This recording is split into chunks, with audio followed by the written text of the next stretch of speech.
Hey everyone, welcome to the stream. Sorry I'm a little late. I am booting up the game. I forgot to update the title as well, so I'm not actually maining Blitz today. I'm not playing Blitz anymore because I fucking suck with him. I tried to play him yesterday and I was just getting nothing. I think I got 2 clips with him the entire day.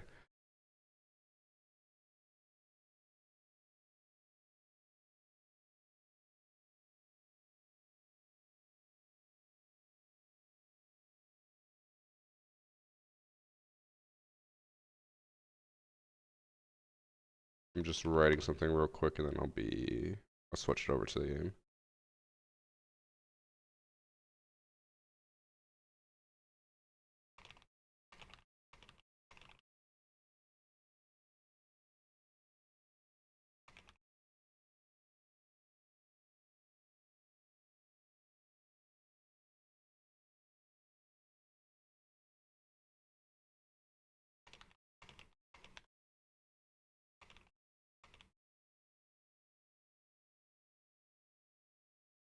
Okay.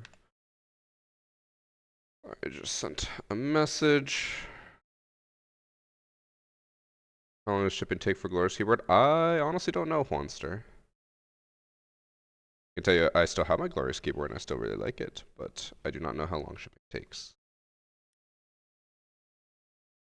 Hide and seek when? Hide and seek is tomorrow at 12, and then I'll probably start stream a little bit early, like 11:45 or something. And then we'll go right into Copper versus Copper tomorrow as well. I got 2 people from chat to replace the 2 people that we are missing from the console team, so we should be good for tomorrow. And then worst comes to worst, I will get more people in chat to fill in slots. But tomorrow will be a heavy hitter day. I hope that Copper matches do not just end in like 5-0s because that would be boring.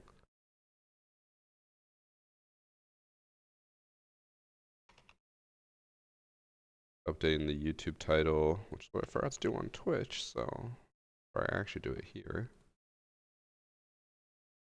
I'm also not entirely sure how long I'll stream today because I might stream Marvel Rivals tonight when we play just because it's a new update, but I don't I don't think we're gonna be playing until like 7, so I'm like I don't want to stream until like 5, end stream, and then come back like 2 hours later, so I'd rather just like stream until like 3, end stream, and then come back later.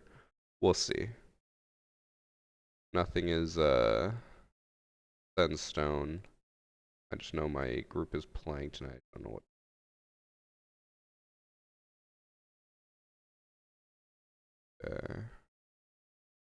Open up the TikTok app. Just have it ready. But in the meantime, I will queue. I'll start the YouTube stream.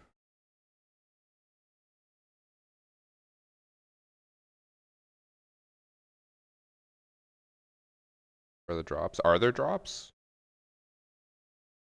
I don't really follow drops outside of Siege, so I honestly don't know.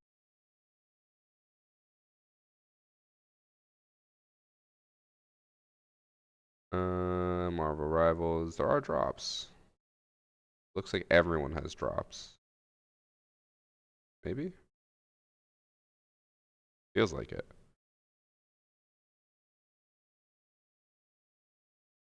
First 2-hour stream. You're right, I should. I do always forget that. I don't know why.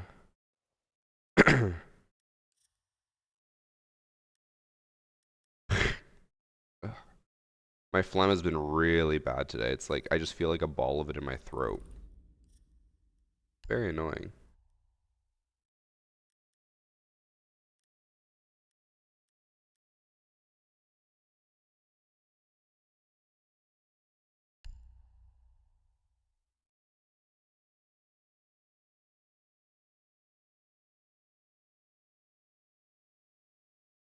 Screenshot of this compared to the old one.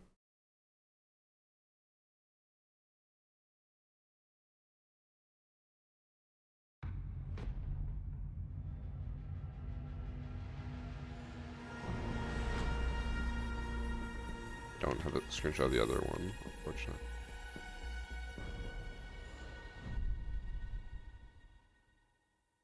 Am I playing solo or the gang join later? No idea. Honestly, zero clue. Start with the Blackbeard.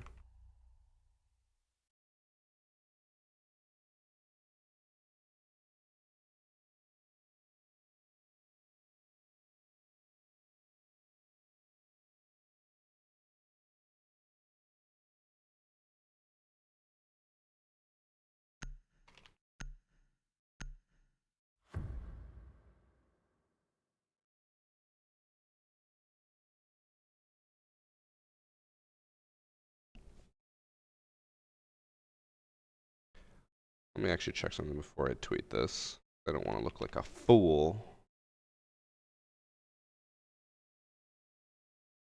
What do you think? Oh, it isn't. Oh, never mind. I'll find a new thing to tweet later.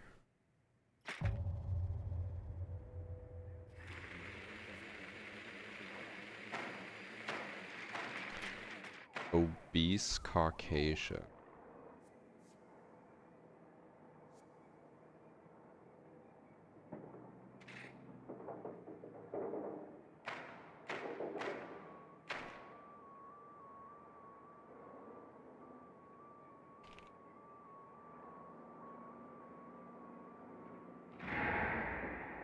Alright. I tweeted it out.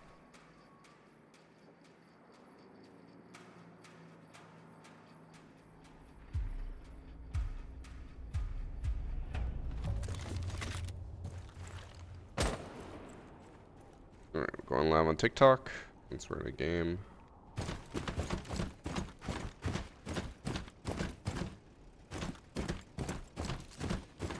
Names again.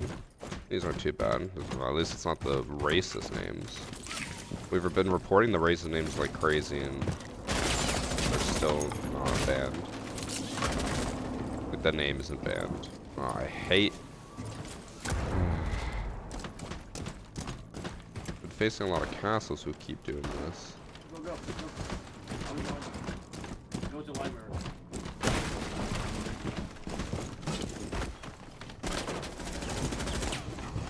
The rest of my life. But I mean, you kind of just went with me.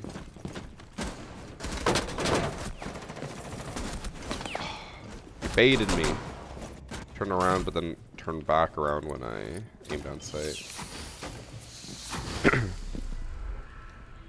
Came here for obese Caucasian. Like I said, in my tweet, Canada versus America. We got obese Caucasian and me. Obviously, obese Caucasian is representing America.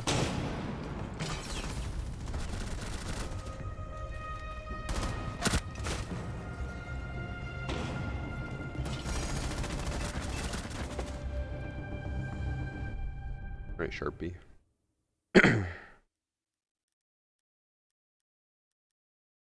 Listen, Niall, have you played Marvel Rivals yet, or is this another famous Niall moment of it's too late to get into it?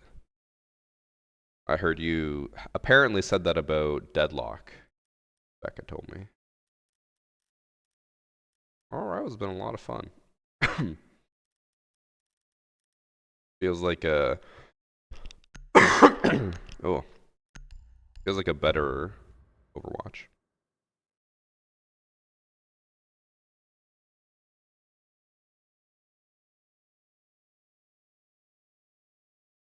Alright.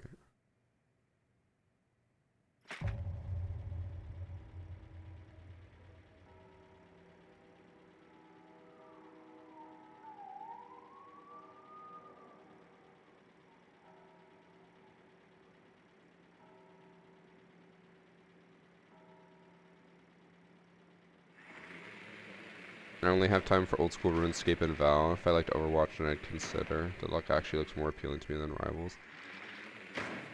Now you have time. You don't have to play RuneScape as much as you do. And you'll free up so much time. We have an ace, we don't need a thermite. Is Blackbeard still trash? No, Blackbeard's actually really good. Just about having a teammate behind you as well as using him to kind of box out enemies. A lot of people just try to rush with him and like push people down and aim down sight, but he takes so long to aim down sight, like not really what you should be doing.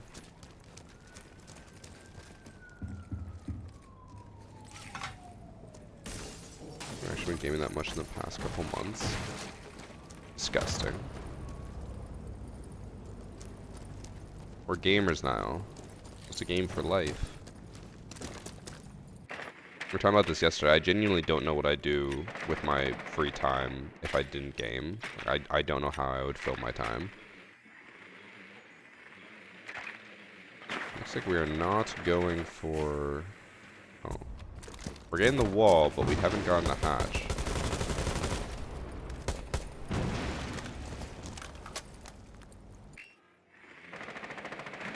Don't know what the fuck this backward ass play is, but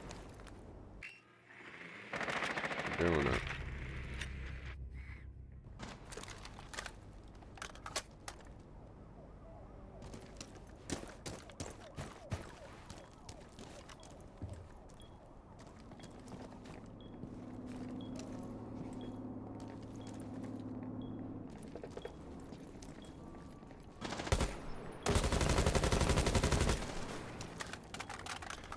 Alright, well, time to start from square one. Go all the way down to the bottom.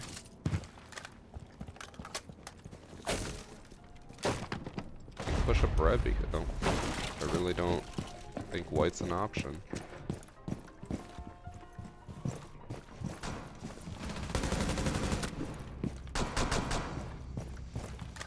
Oh.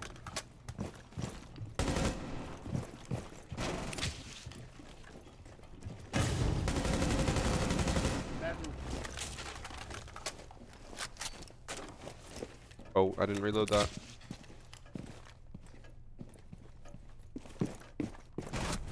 Oh, I didn't see his elbow.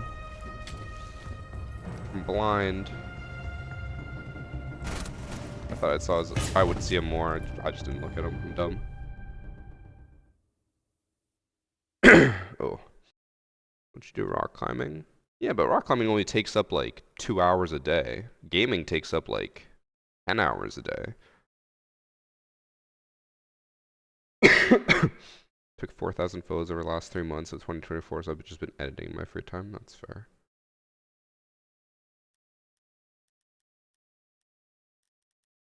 I feel like I guess I don't have any other hobbies that would occupy me. I mean, I guess I would. If I didn't game, I would rock climb more. I'd probably just be more fit in general.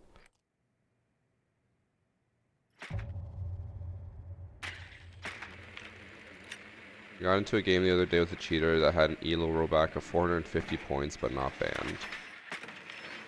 Confused about what you're saying. Either you're saying that you played with them so much that you lost 450 points, or you're saying the cheater had a rollback of 450 points. The thing is that they will not ban you. Or like if say you played with the cheater for like 50 matches and then you lost 450 points, they won't ban you because you're not cheating, which is just dumb. So if the one cheater got banned but not him, then he's fine. Stupid. Also, I don't know if you guys saw the tweet. We talked about it yesterday, and I posted it on Twitter today, or reposted it, that apparently Ubisoft is looking at strategic options on how to maximize shareholder value, which is like fancy terminology for possibly selling off their company and trying to make the most money they can.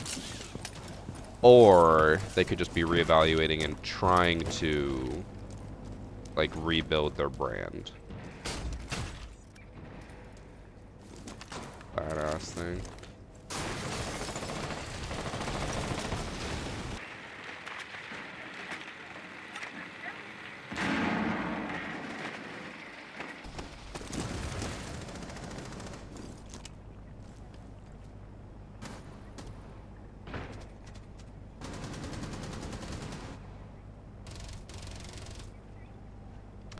I wonder if on upside down rappel I can see into sight. So let's this here, I just realized, holy shit.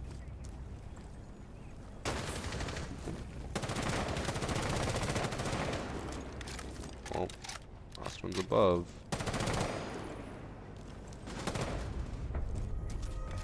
Ash coming in. Saving my ass.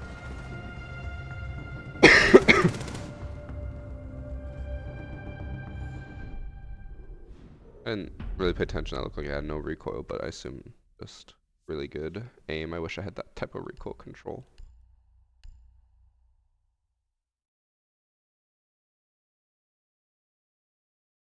I have 12 RP in Copper 4. How do people rank up? By being good.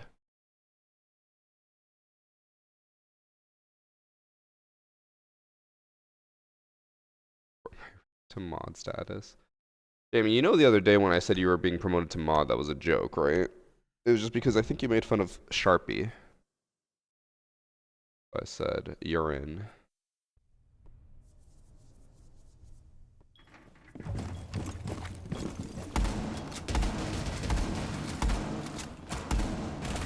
To my mirror hiding spot. I think I almost have enough clips for the mirror hiding video. And I forgot why I was making another one, and then I looked at the footage and I remember that someone pulled off the mirror hiding spot against me. But I need like 1 or 2 more clips to round out that video. Just for Timothy. Now I have a thirst. Okay.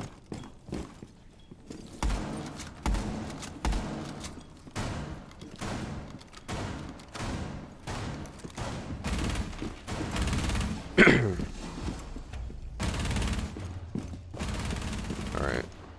Anyone sees me here? Obviously cheating.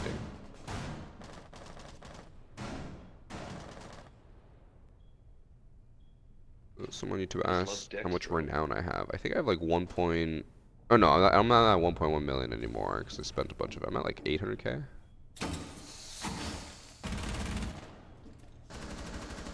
Thanks for Subsiphon.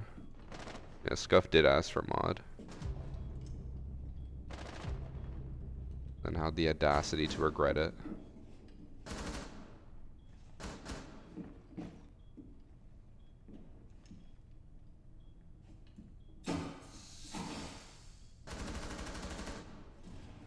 Is it just me? I never fall for the mirror trick. The mirror trick is iffy. It's either people will see it because they know about it, or 2, not saying this is you, but bad players are more likely to notice because they will just sit there and just like look around forever.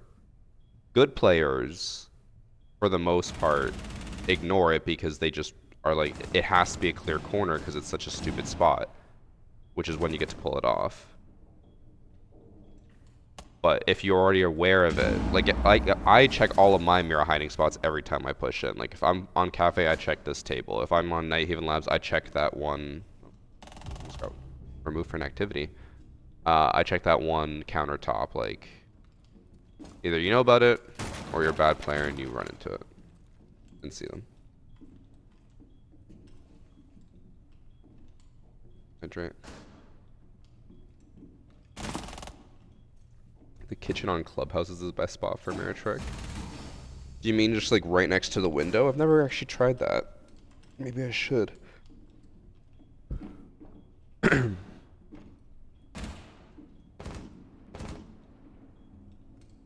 People having kids or wanting kids, you regret it once you have it. What the?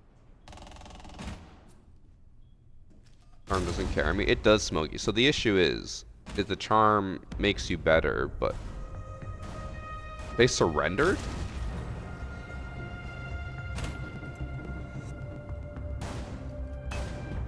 Why'd they surrender? Okay. But I was gonna say, the charm multiplies your skill, so if you already have little skill, it's not gonna go up much higher, unfortunately.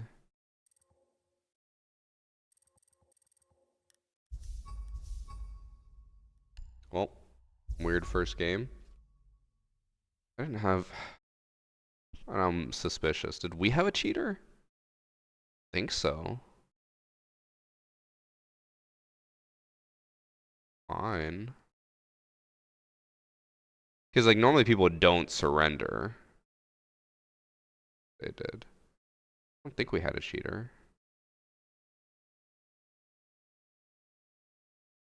Seeing people surrender when it was only like... It was going to be a 3-1. That's not that crazy. I don't know why they surrender.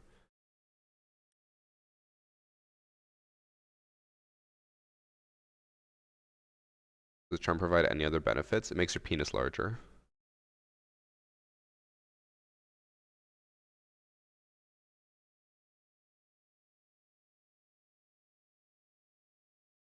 I want the hide and seek mirror smoke pressure was too much. I'm gonna go on a limb here and say I probably would not have killed someone in that spot, but who knows? Who knows? I'm sold. Who want 5 charms then? Well, luckily for you, the penis enlargement happens over the course of months. So for every month you sub, larger. You don't need more charms, you just need to sub longer.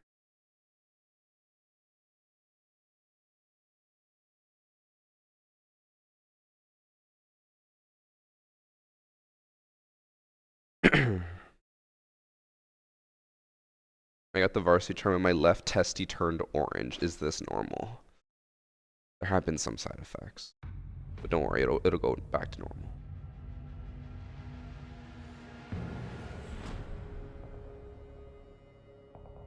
Compound interest, exactly.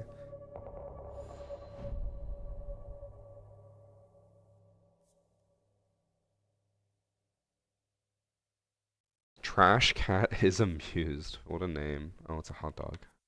Not a cat.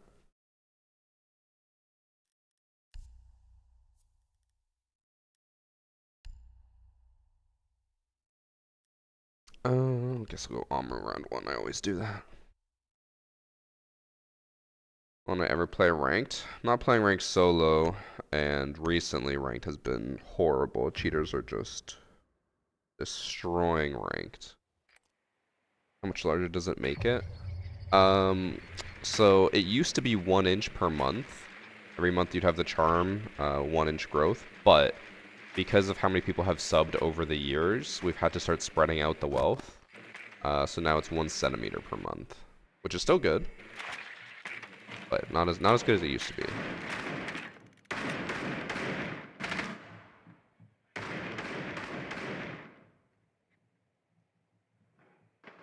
That they forbade custom avatars. I know. Oh, Sleepless. I deal with cheaters in standard like every day. Literally, I think like the last week, I've had at least one cheater in standard every single day. Also, hi, Sleepless. Shouldn't you be asleep?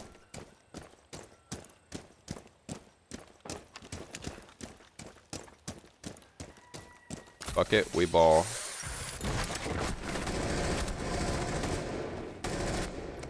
Okay. How we both sucked there? I will not. I do not.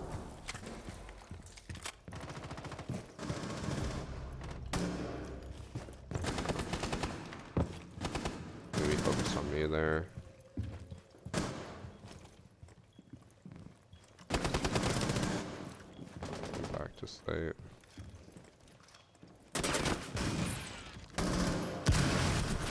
Oh, no one behind. Ash got them behind. We're good. Nice.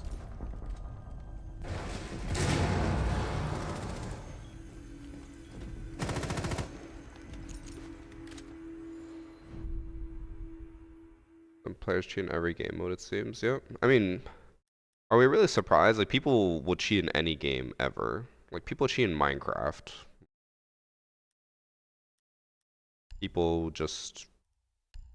Some people don't want to put in the effort to get good at a game. They would just want to have the immediate reward. It also doesn't help that there's now like a whole culture around pissing people off. Like I know there always has been like troll culture, but now it's like specifically usually targeting content creators as well as just because of the internet, like getting any type of online reaction. These people just get fueled by it. So cheating like standard, people will yell at them like, "You're so fucking pathetic," and that like fuels them.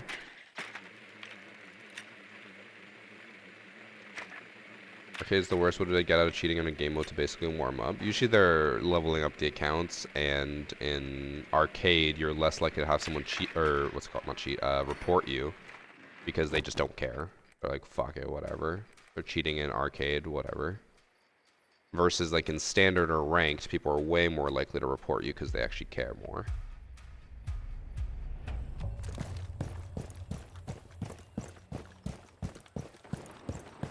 And like in all my time of playing Siege, I've never seen a cheat that I was like, man, this seems like a fun way to play the game. Except for there was one, but only in a sense that I think it would be really funny to do that in like a custom game and then make like a video out of it.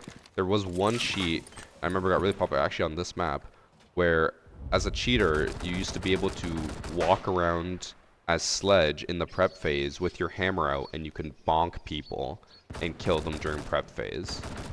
So I was like, that would be a really funny video to just have like one person be invisible with a hammer and they're hunting people, and everyone else has no idea when they might get got. Oh, I didn't see him the first time. On the right side. I was like, that would have been a cool cheat or a funny cheat to make a video on, and then, you know, the rest are just boring.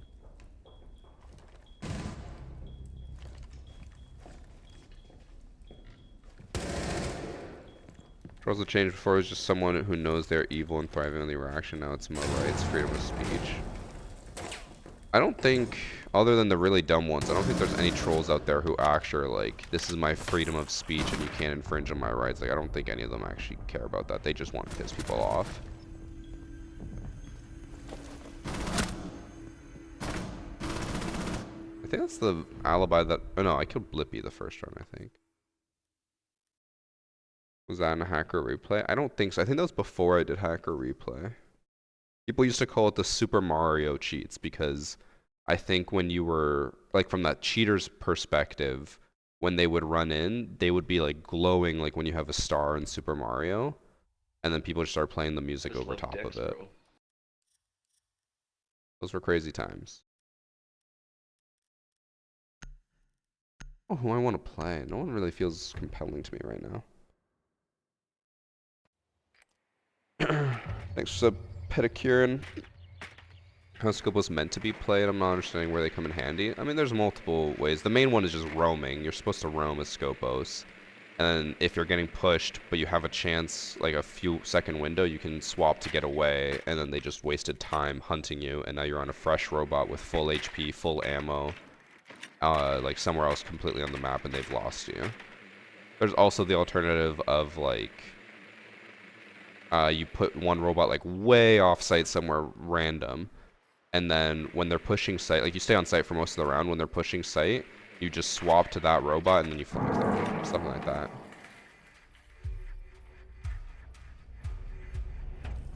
Remember the flying sheet, like falling from the sky and killing everyone? That was like year 2 or 3 of Siege, I remember that.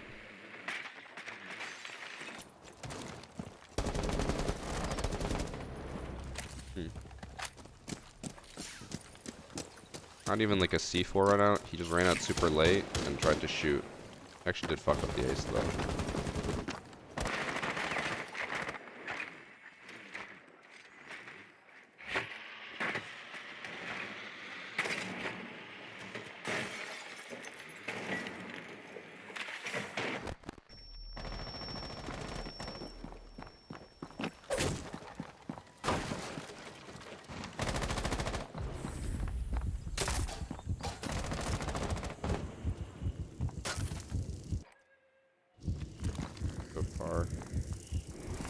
We actually destroyed that frost map.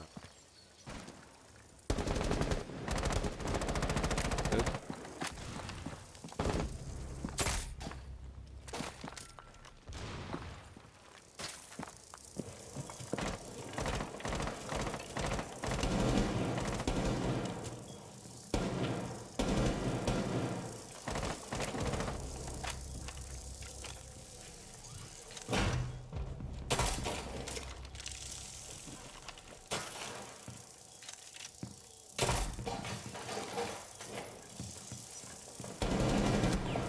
He's down. That's annoying. Oh, he was down. Oh, then I can't talk in game. My chat's disabled. Weird.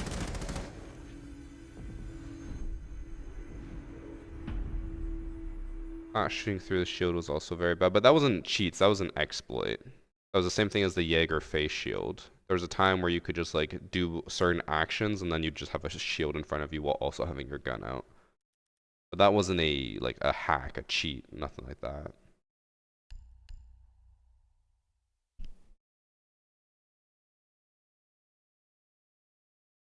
You could do some real funky shit by having both on site, but having them on different sides of site. Not really, because then I just love decks, bro. If they're taking site, like you can't swap between them. It's so loud and so obvious. That's why people usually put them off site. Yeah, thanks for sub. Reinich or Rinich Ib? I don't know. Reinich Ib and Pedicurin. Yeah, your face shield was crazy. Everyone on console did it. Yeah, it was real bad. Console, I don't know why. Like, without trying to sound like PC elitist, genuinely, why is it that on console people exploit more? Like if there's ever an exploit like that where you have like Jaeger face shields, if you go on console, 90% of the lobbies will do it. But then on PC, people just don't do it as often, and I don't understand why. Like, what is the difference between the two that drives console players to do it more? Because it's not... It's worth it. Oh, I mean, I guess it is.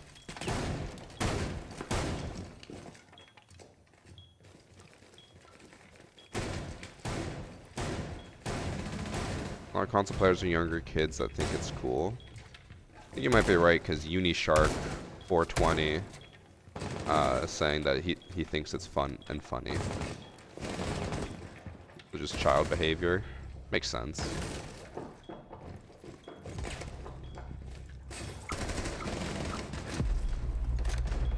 We just walked in. I don't even know from where.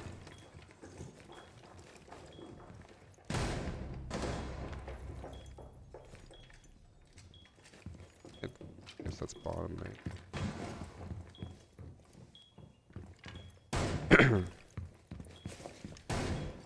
What tier do you think Blackbeard is after the remaster? Probably, I don't know, solid B tier. Can be really, really good, but like the aim down sight time is really shitty, especially if he gets to be one of the last people left.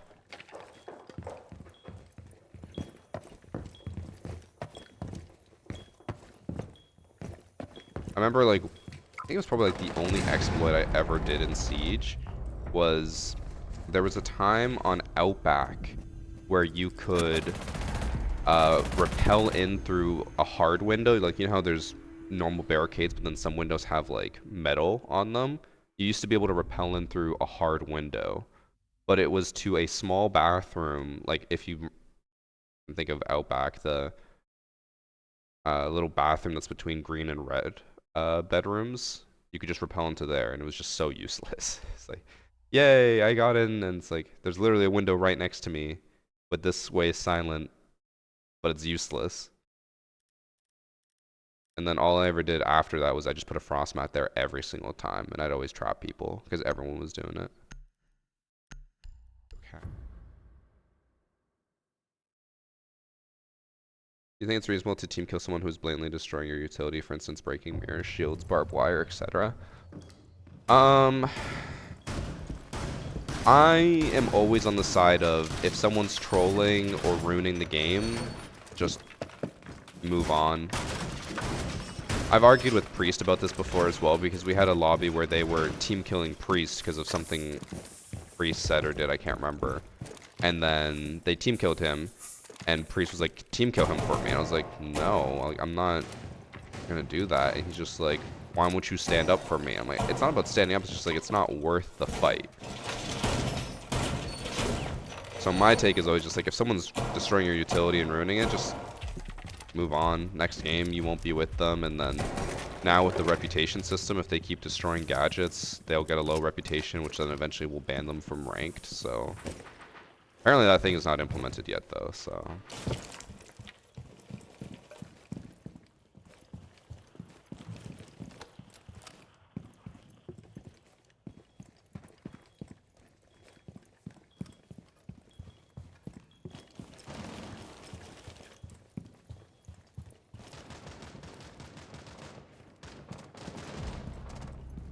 A lot of people on Master Bell.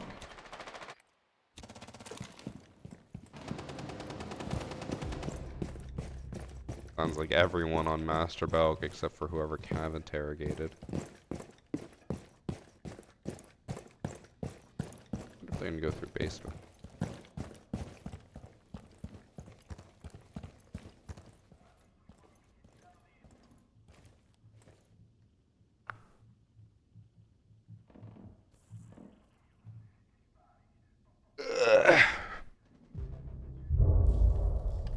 Sharpie.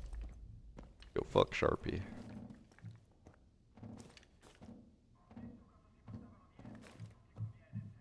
Kidding, one last time. Sub expires today.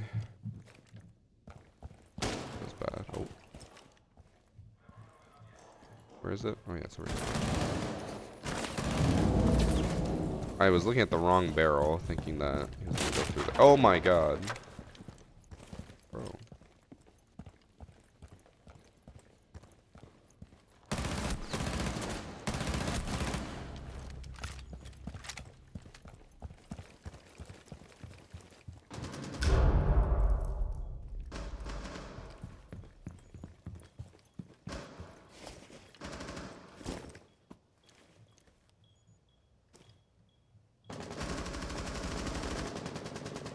You can tell why the enemy team is losing, because no one's on drones. Oh, hey, there he is.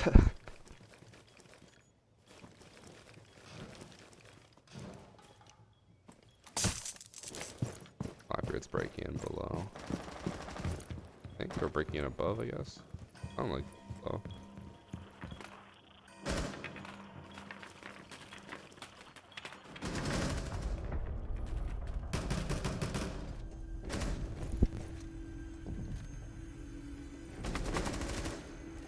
That was the slowest turn ever. I assume that was just a replay thing.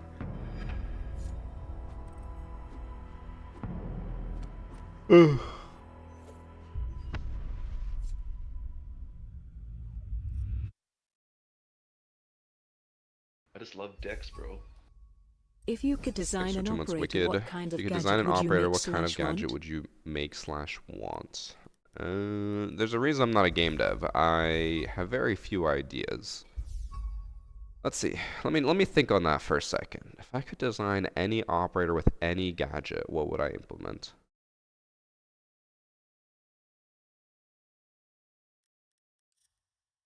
Gotta be something different, something new.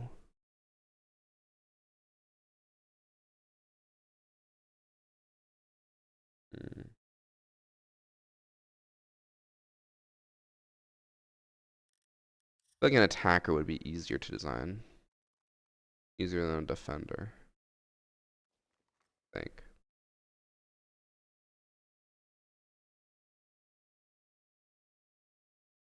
I wouldn't mind an attacker who could set up traps for the flank. Not like tracks, not like air jams, but like actual traps. You know? Like, imagine, not an exact thing, but like imagine if you could do frost mats, but on attack. God. Yeah, there's a shit ton now. There are 74. I do math right? Yeah.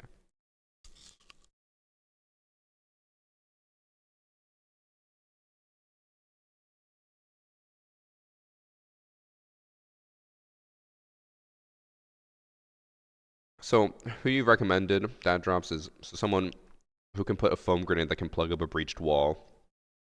Make the foam equivalent of a soft wall that's completely different than a zombie. How is that different than a zombie? Why would you not just use a zombie in that situation?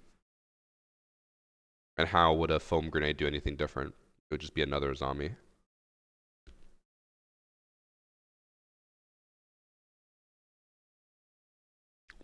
Nope, darkly. They never said they'd have 100 ops by year 10. They just said they wanted to support the game. Like, and they had plans to go past 100 ops. I just love decks. They never said that they were going to have 100 by year 10.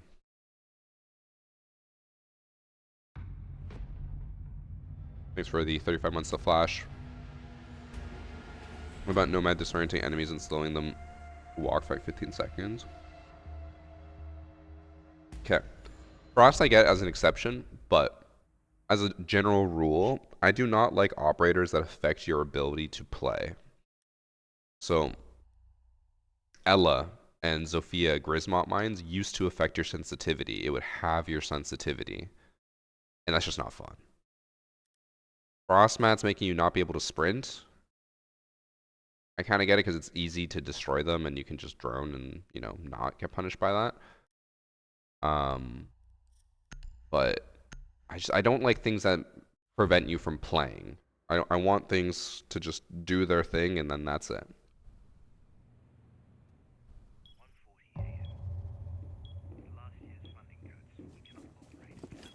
No scuff. Because that would be broken.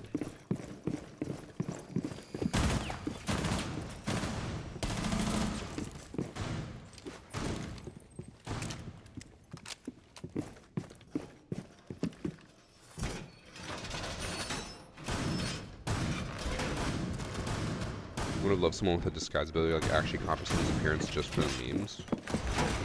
Like a spy from TF2. I think everyone says that'd be cool until it actually happens, and then you'd be pissed off because you can't tell who's who.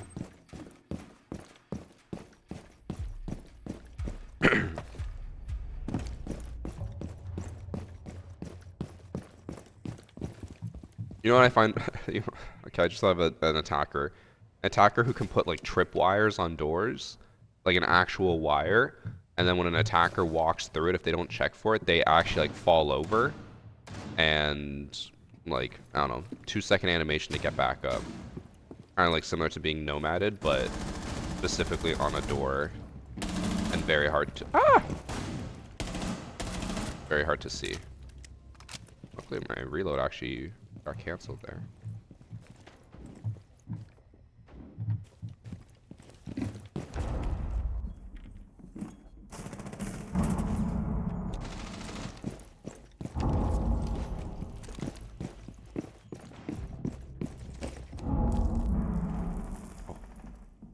I'm already walked in. Uh-oh.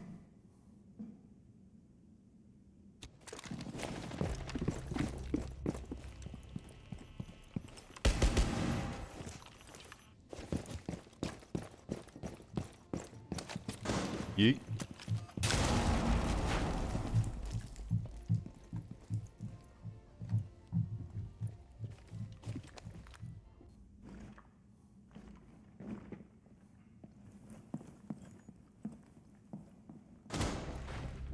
Ash is downstairs. Get to site. There's already still a minute 20 left. I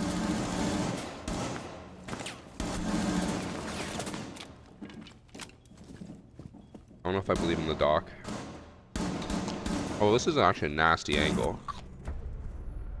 It was a nasty angle. Cheaters this past week have been horrendously bad. Why? Because Ubisoft was on vacation. Like, genuinely, Ubisoft employees were on vacation for like the last 2 weeks, so they went crazy with cheats because they knew no one's there. I know they have like a skeleton crew, but obviously didn't do much.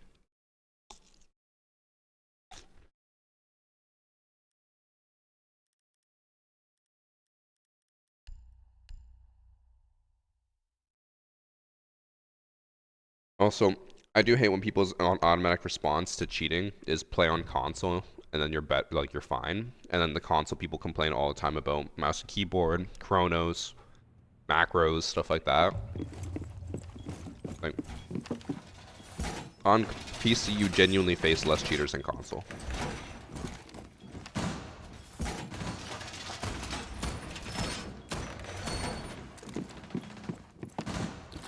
I don't know why people think console's a safe haven from cheaters. It's so much worse. It's just not the aimbot cheats, but still cheats.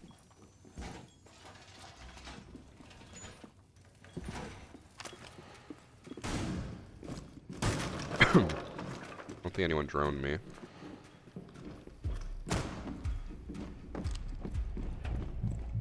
I might do the exact same rush, so. Hide over here is cat.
Okay, got the interrogation.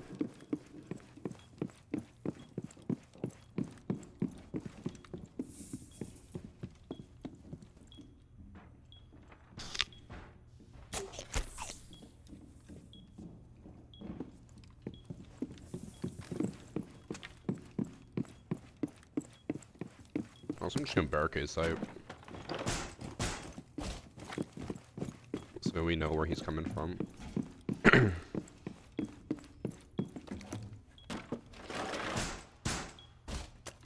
I would never team kill.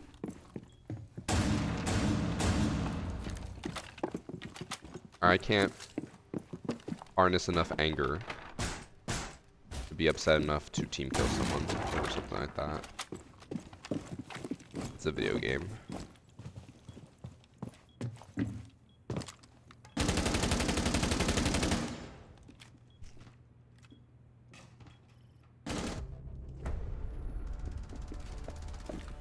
Me neither. Okay, it's close. The team killing queen.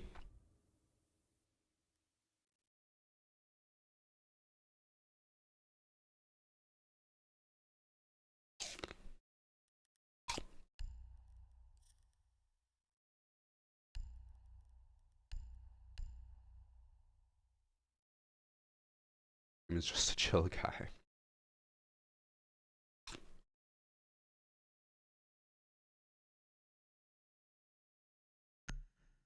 Team killing in ranked absolutely forbidden.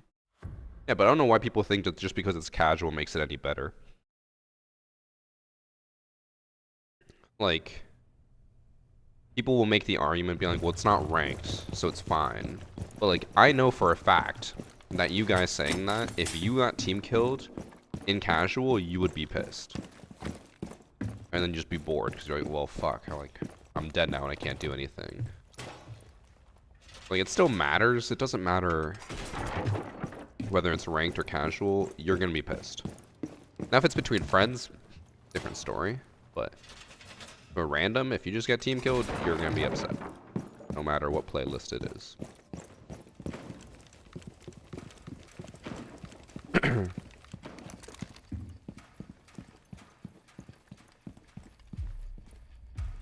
What's my opinion on Blackbird?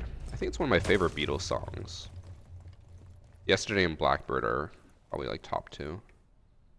They're sadder songs, but I like them.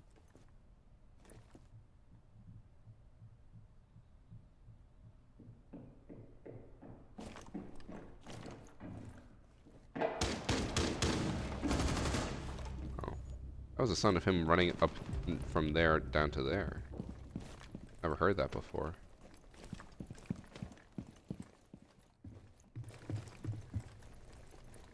Talking to, nobody's saying that. True scuff. Not like I have other chats that I respond to. Not like you've known that for months.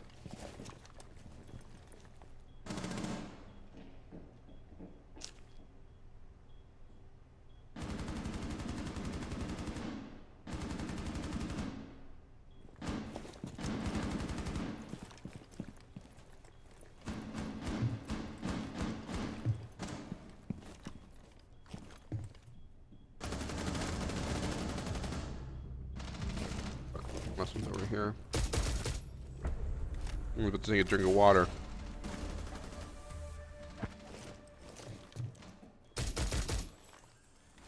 The other ones are illegitimate children. Who's to say you're legitimate, Scuff?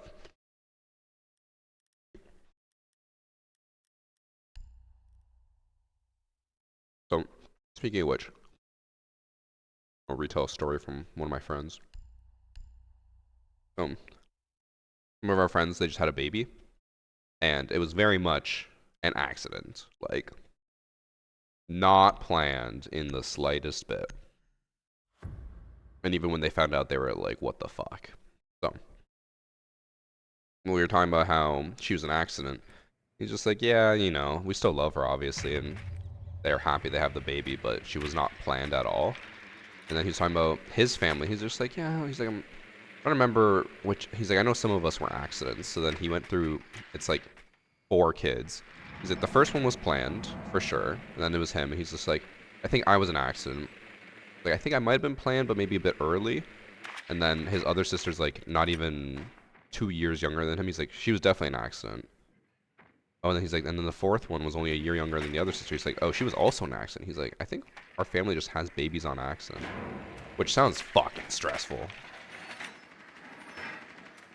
But literally everyone in their family is just an accident. Fuck. A lot of accidents. It is. Couldn't be me.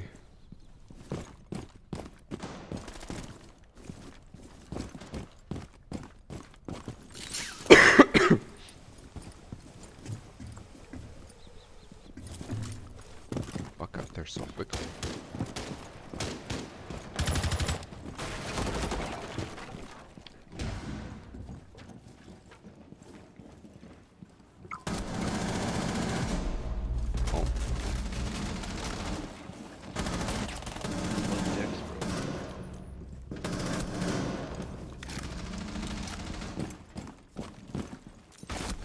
Oh, he's just right on the hole. What the hell, Sophia?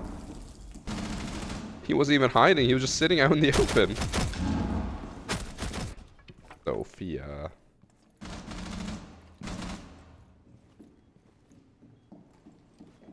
Thanks for the gifted sub, DLS Samuel. I was planned. Was I planned? Yes, I was planned. I'm pretty sure.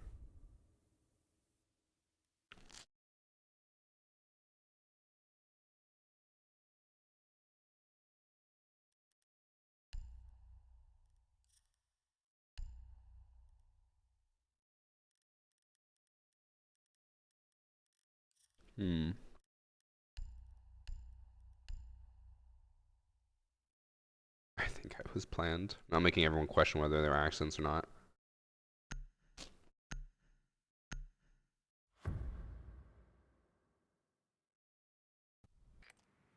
I like the way my brother-in-law talks about. Don't. How do I explain this?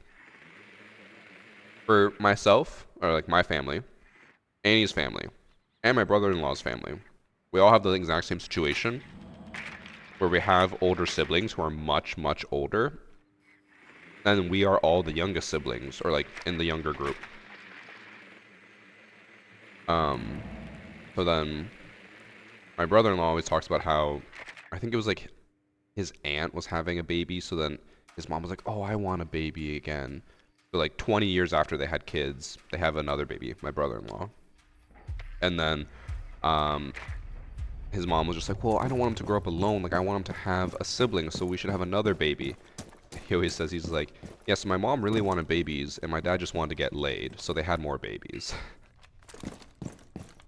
Like, well, gotta keep popping them out. Have a little fun. Someone's here.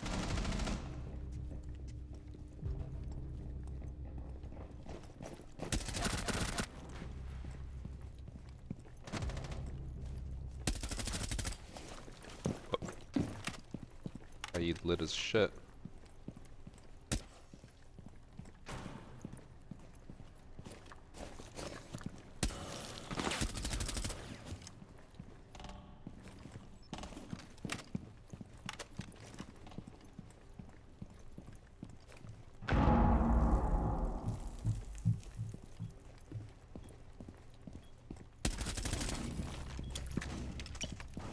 Where is everyone? It's barricaded. Oh, hatch is open. That would have been nice to know. Or Ash had droned it, or Hibana had droned it, but oh no.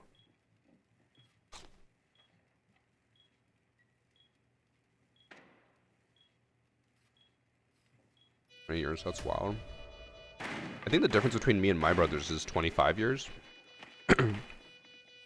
And I think the distance between Annie and her sisters is even more than mine.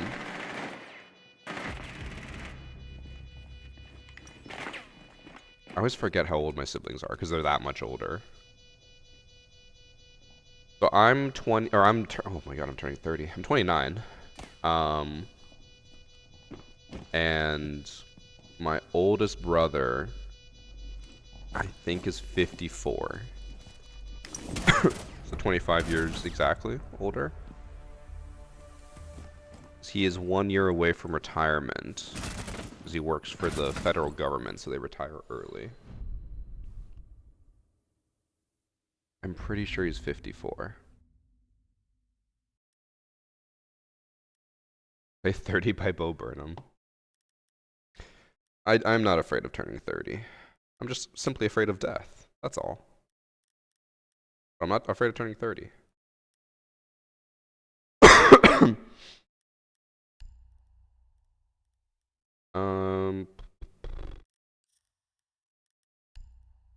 We'll play.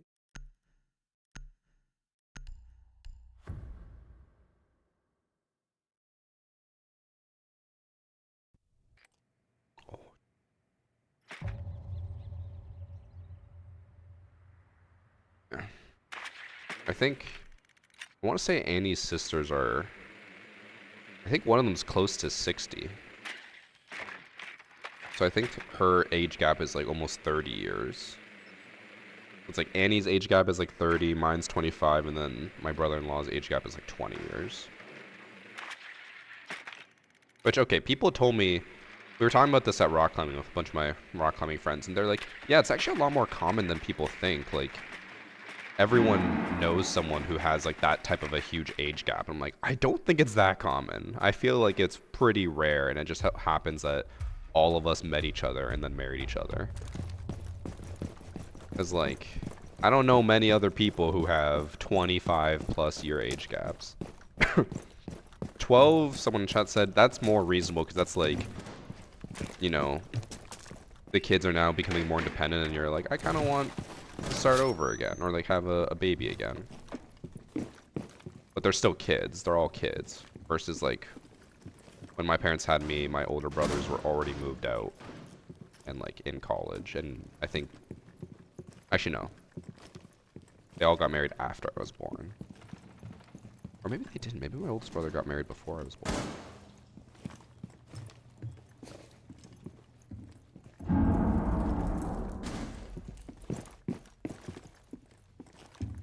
don't know where they are. Can't tell if they're roaming or they just open hatches just to spook us. See no footprints anywhere.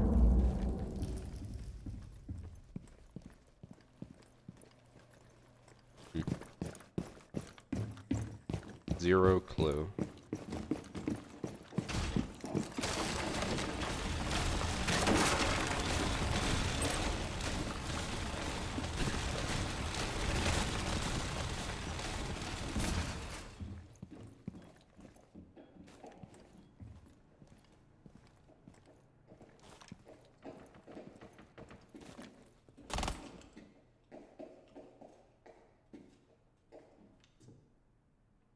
You're worn at the bottom.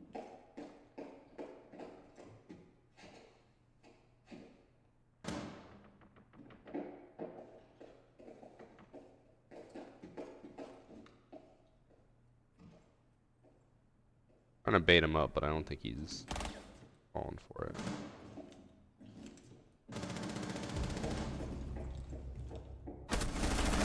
He actually looked over here before he pushed up. He checks that. Oh no, I popped up. My fucking shoulder popped up. I didn't think I'd be that visible. That's not me. Oh, Kaid's upstairs. What are you doing up there?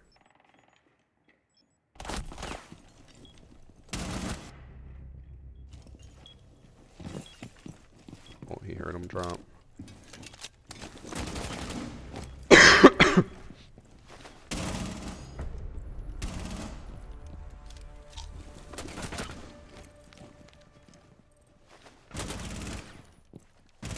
I have a half sister who's 43 and a sister I just turned 2. So you're more like what my situation is. So my older brothers are all half siblings. They were from my dad's first marriage. Annie's older siblings, her sisters, are from her dad's first marriage as well. They're all half siblings. My brother-in-law, where the age gap is only like 20, it's all the same parents. But from Annie and I, it is half siblings, which I feel like makes more sense because then usually, maybe it is more common. The dad has kids in his first marriage, gets divorced, and then marries a younger woman, and then has more babies.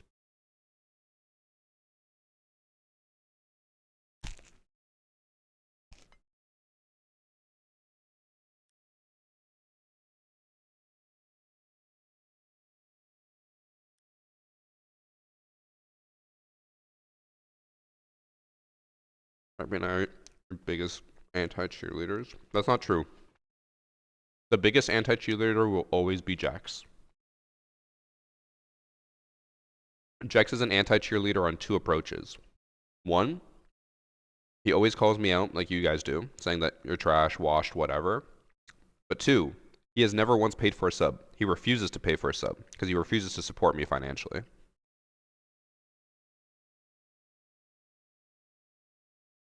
And yet somehow he still has like 30 months of subs.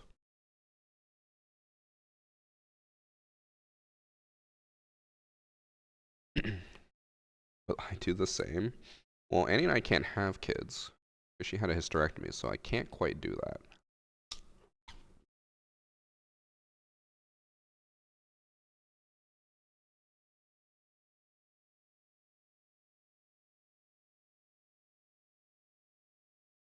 Right here. I was waiting for like a great reveal sleep list that he just pop in a chat big. Hello.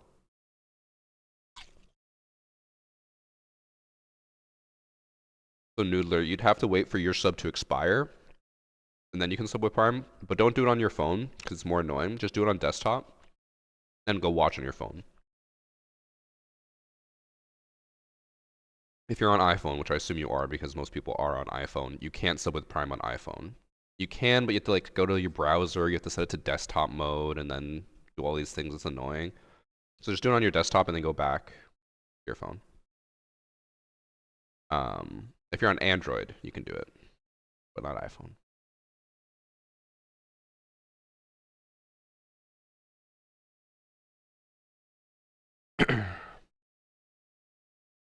Oh, iPhone. Oh, iPhone.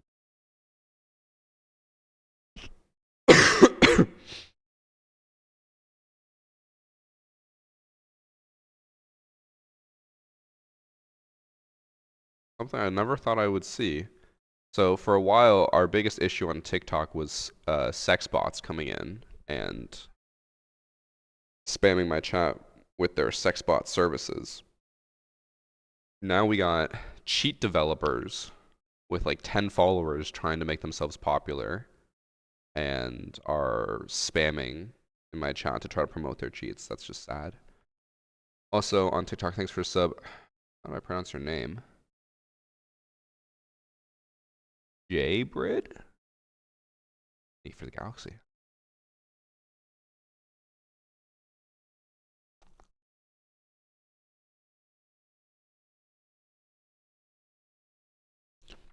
So I can get my points back from your awful rank performance the other day. Hey, it wasn't me. It was everybody.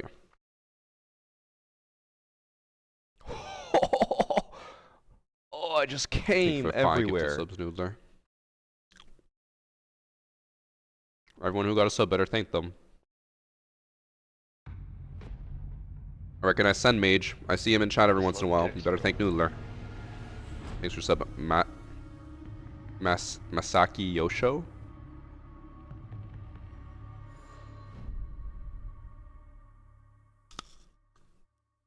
time is it for me? 1:17 p.m.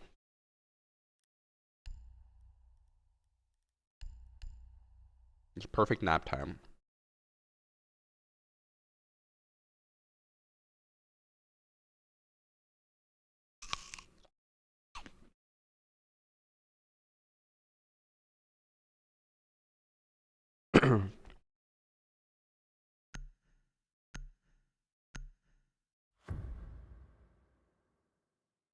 Don't bro sleepless. Oh, sleepless is a bro. Big bro. Scuff. See the issue here.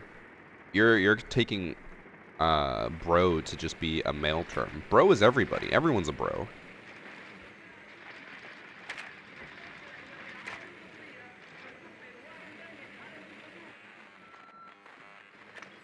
I even call my sister bro.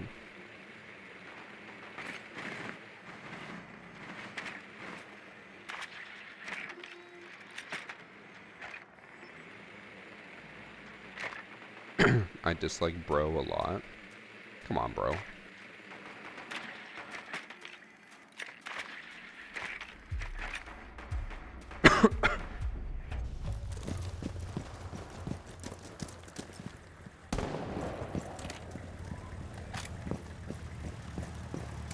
Alright.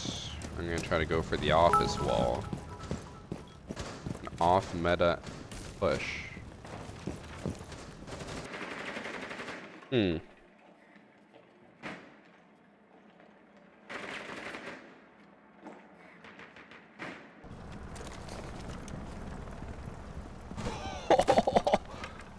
Oh, I just Jeez, came thank you for the 10 everywhere. gifted subs from Benas.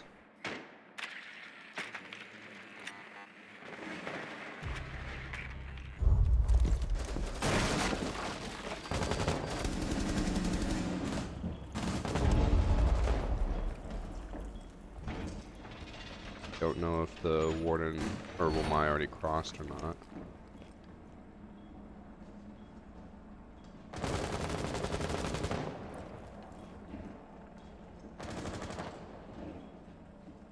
The lasers, that's either hallway or mountain. Shadow.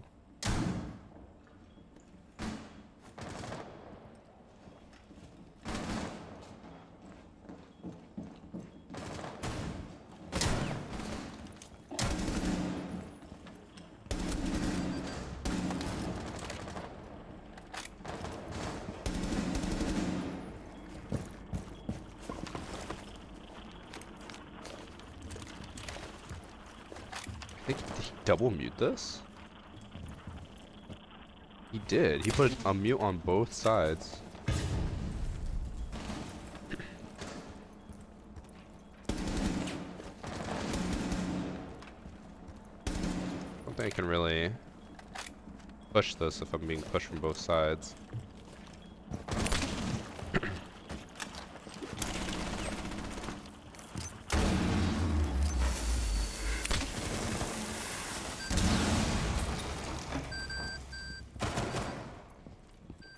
Oh no. I'm pinched.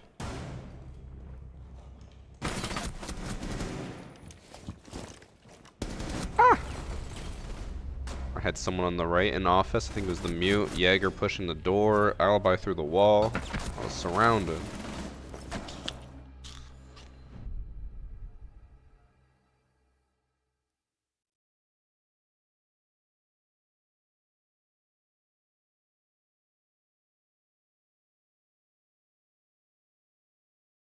What's this hype train incoming?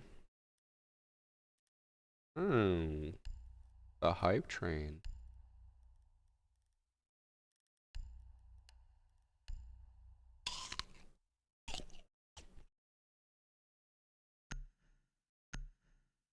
Thanks for 100 bits from Jaybird. Oh, that's you from TikTok. And then Noodler with another 100 bits.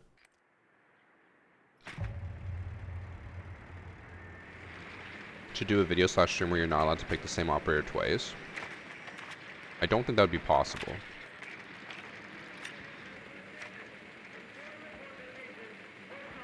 I don't think that would fill a whole stream. Would it? 74 operators, 74 rounds. I just love decks. I normally if I do a 3-hour stream, I play like 8 games of standard.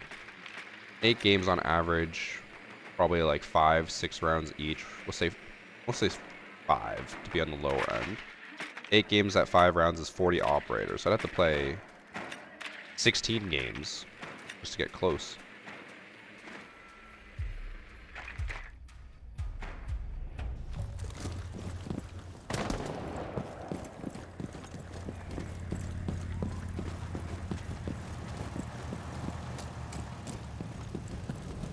I don't even know what site they are.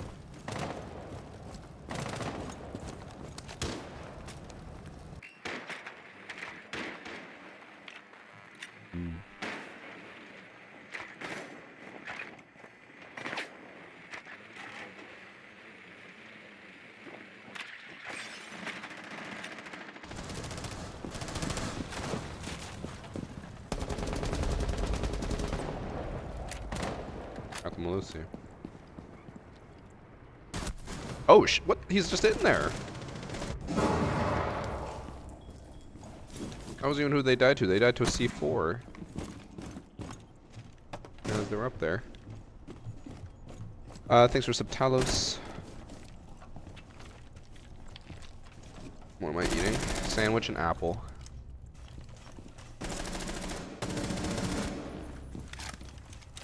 I'm almost done. Oh god, Ash is lagging hard. Actually, I think the servers are lagging.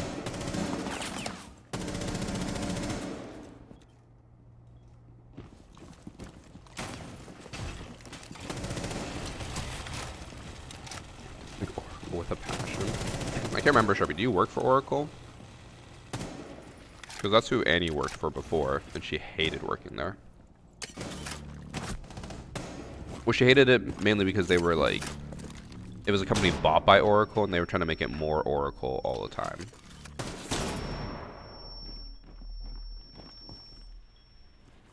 You don't work for Oracle, right? You just work with Java.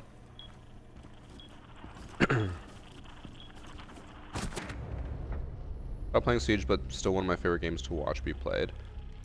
See, I don't get that. In my opinion, Siege is like one of the most boring games to watch.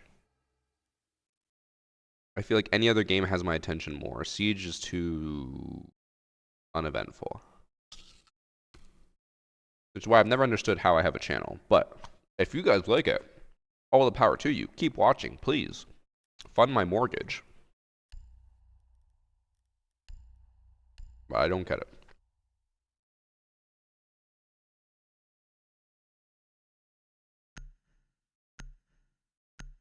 It's fun to watch someone good play. Oh, maybe that's the issue. Is I already watch myself play, and there's no one better, so it's just boring to watch anyone else. That makes a lot more sense.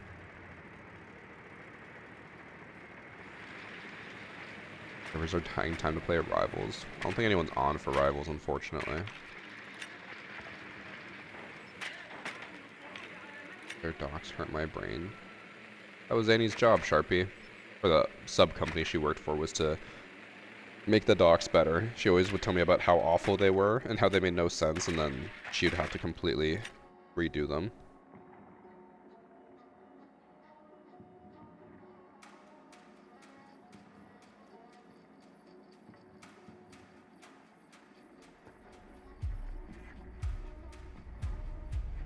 That might be the most humble way to describe why you don't watch content ever.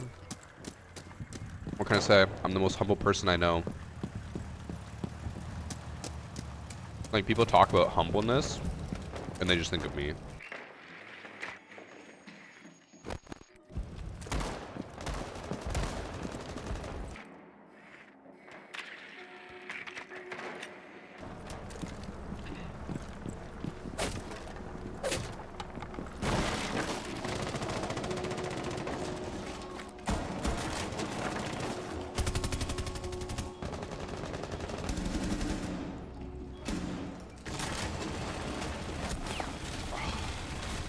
I was like, I know as soon as I stop looking up here, someone's gonna swing me. They did in fact swing me.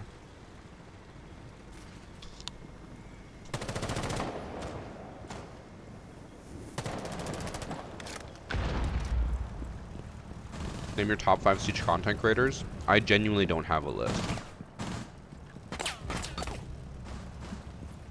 I could be misremembering, but I genuinely don't think I've ever actually watched a full Siege video before. I don't enjoy watching Siege content. Also though, I prefer not to watch it because as someone who makes content for Siege, the best way to get bored of Siege is by watching it all day and then playing it all day. That just sounds awful.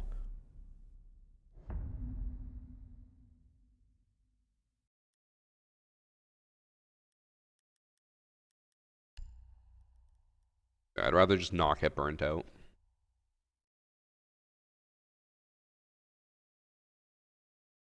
Doesn't sound fun.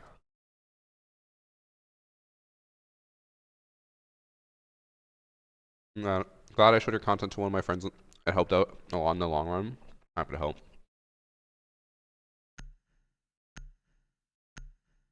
I'll stop watching. If that's what you want to do. You do you, honey boo.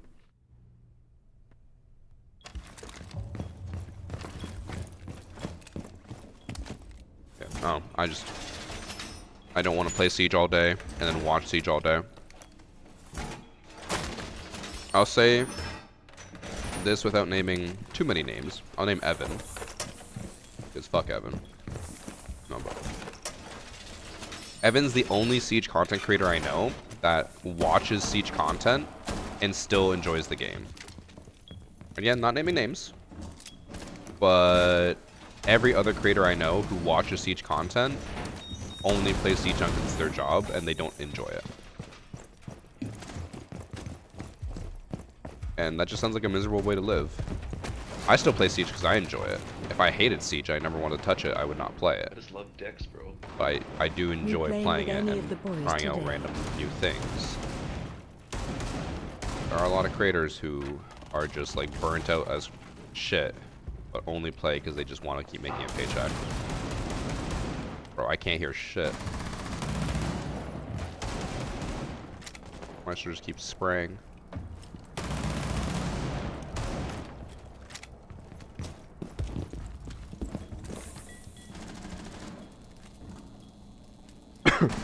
Thanks for aim on CWP. Playing with any of the voice today? I don't think so. I don't think anyone's on.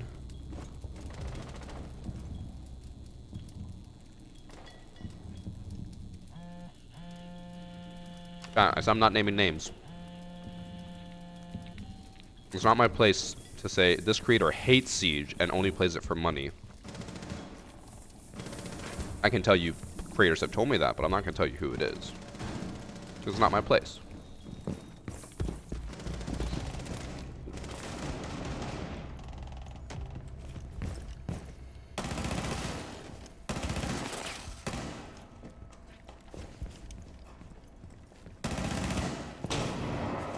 Oh, shit. I was fully blind. I didn't back up enough for the door. I was just stuck. I was like, wait, I'm on the wall.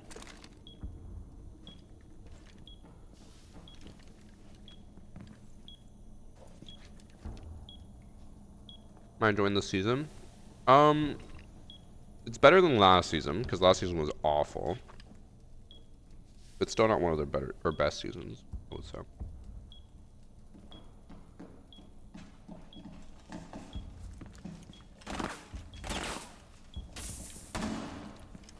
When's the major? I mean, like the 6th Invitational? In February.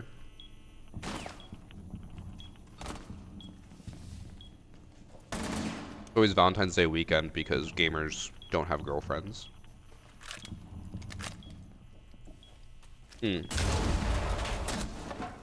Tough. I can also say now, I think.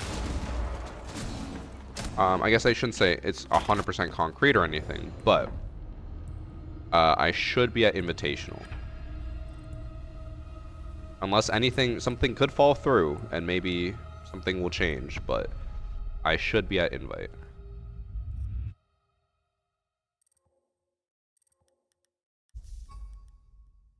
I think I'll know for sure in like a week or two, but I should be at Invite.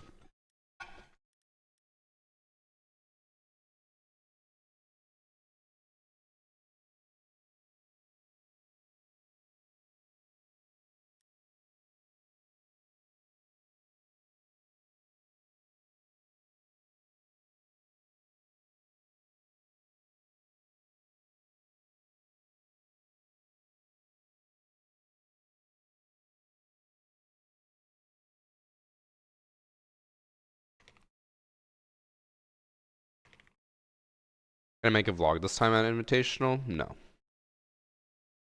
I'm not a vlogging person.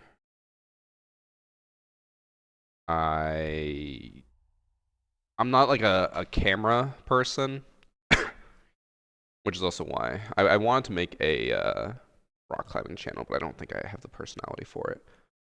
So, not really feeling vlog. What's your most memorable hacker replay off the top of my head? I remember it was before concert rework. The one that always comes to my head when I think of hacker replay. It's not even like anything crazy.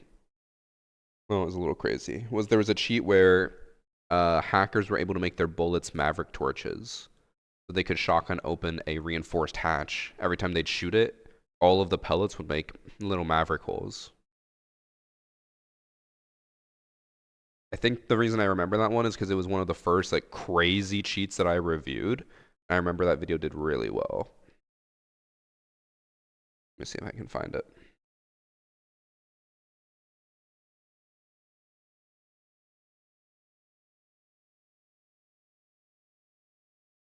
I look at playlists on my phone. There it is.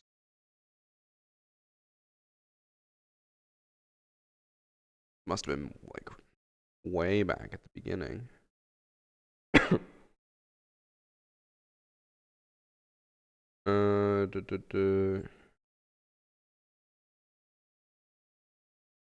Yeah, it got 1 million views, and it was a video of them just shooting open hatches. It was one of my most popular hacker replays ever.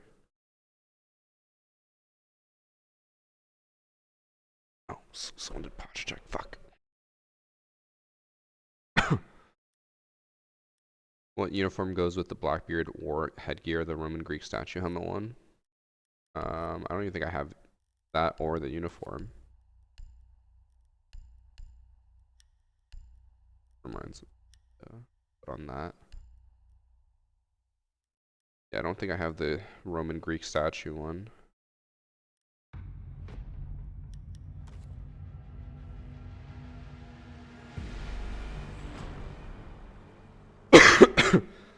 Yeah, you are a streamer.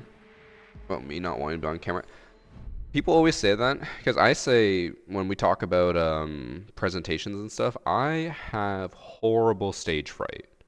I am horrible at presenting and talking to a crowd of people.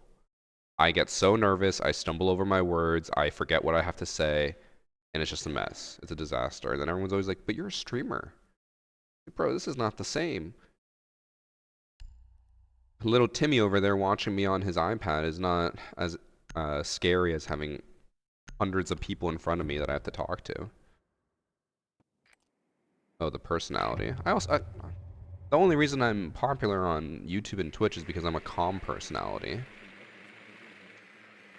which is fine for gaming. I don't think it compares as well to lifestyle content, but I don't know. What do I know?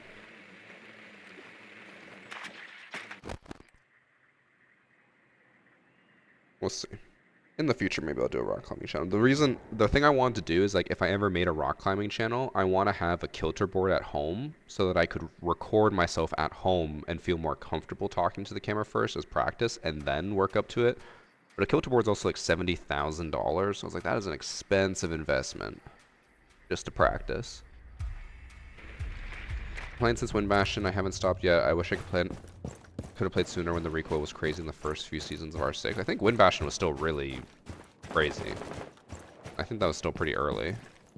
But honestly, it's hard for me to remember now. The game, 10 years of playing the game, it's kind of all blended together.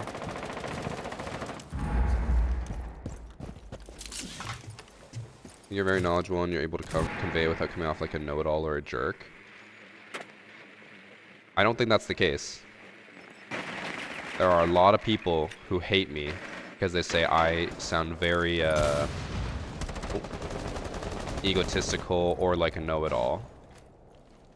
I don't know if the general public would agree with you on that.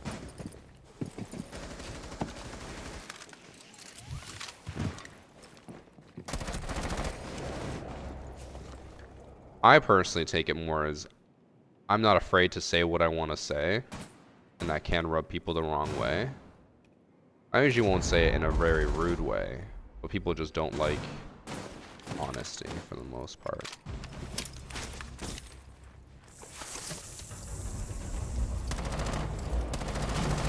Oh, there's a mirror there.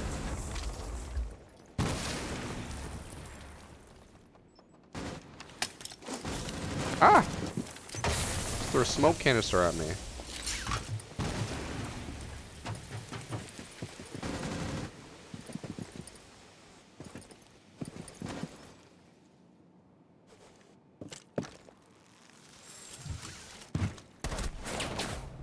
I missed the head by a centimeter.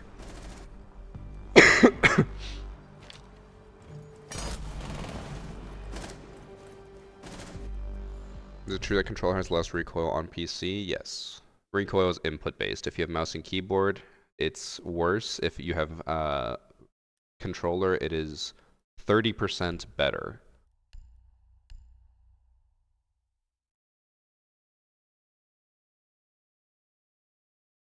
The voice and confidence just doesn't hit like that for me. I'm also mainly a YouTube frog though. I hate that fucking term. I hate YouTube frog.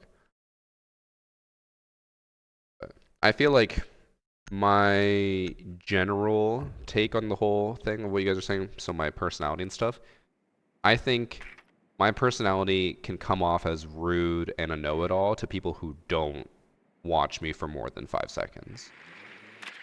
Because other people I've talked to as well are always just like, you seem like such an asshole, but then we talk to you and you're so nice. It's like, because I am nice. It's just, if you watch like 5 seconds of me, I'm going to seem like an asshole when I'm calling out someone for saying something stupid or saying like, this thing is stupid. Of course that's going to make me sound like an asshole. That's just voicing my opinions. But I feel like people watch me and they're like, oh, he's actually not that bad. Maybe, I don't know. I'm just not a like a sugarcoater. I will say it how it is.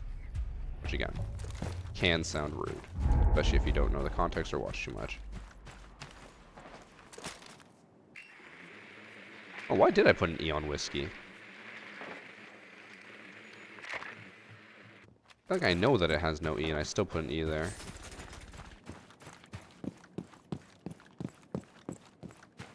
I do that.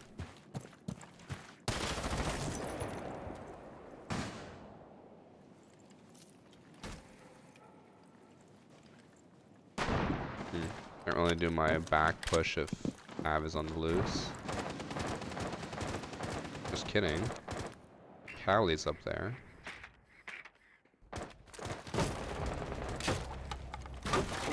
Cav is right here.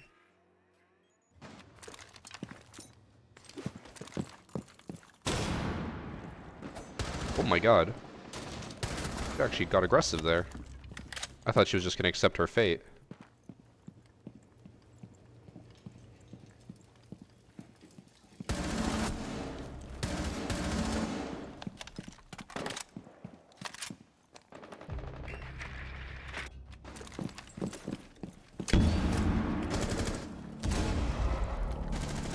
We go in for the knife.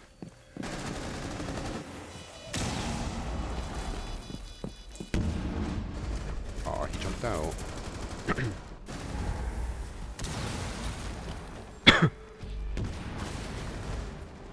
Wait, is it spelled with an E sometimes? Let me look it up. Whiskey versus whiskey. Oh, with the E is in the US. Without the E is everywhere else. Oh, I did spell it wrong because I'm Canadian. I should be spelling it without the E. Bad Canadian. I've been Americanized.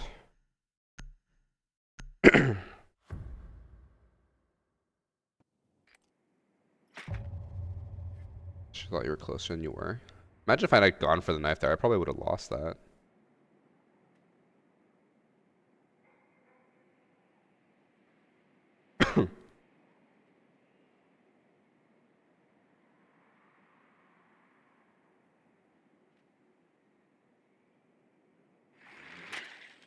With an E, everyone else is wrong. Typical Americans.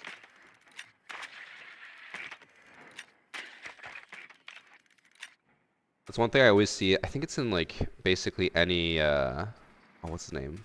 Is it Mike Schumer? Whoever made Parks and Rec, Office, or whatever. He always makes fun of Americans with that, where he's just like, the most American trait is the blind, stubborn belief that you are right no matter what, and everyone else is wrong. Not too far from the truth.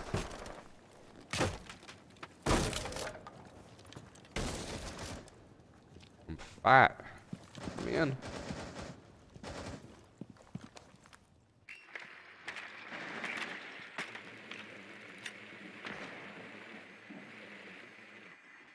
Whiskey was first made in America, so it's whiskey. I am 90% sure that is completely false. Just behind.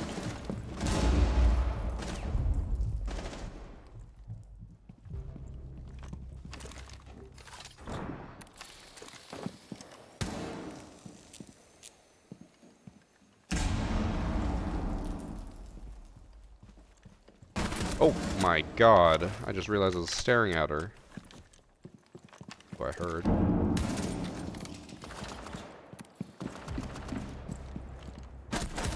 Oh, someone else's main lobby. Bro, where are these people sitting? I'm not expecting them.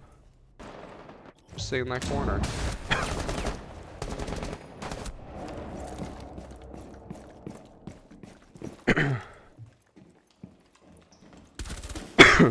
Alright, chat's confirming that they are wrong. When was whiskey invented? Whiskey's been around since the 1400s. Earliest was 1000 AD. So you're telling me that the United States, a country that's only existed for like 300 years, made it 1,000 years ago?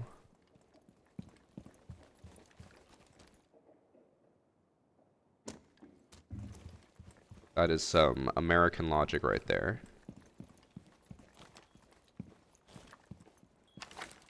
Also, even in the history of whiskey, it even says European colonists brought whiskey making practices to America to set up, what's it called? Distilleries. But clearly it was made in the US. Oh, America. The only country that thinks they're more important than the rest of the world. I think he downed him. Not? Nope, never mind. Ignore me.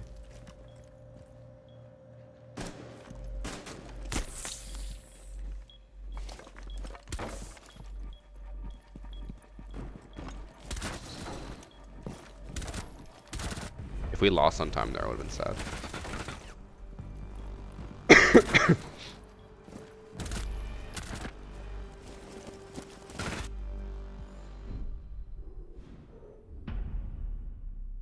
I mean, we fund the rest of it. Oh, God. Dumb. America did not invent whiskey. It is a fact. I bet I'm going to look up, did America invent whiskey? I wonder what that search result pulls up.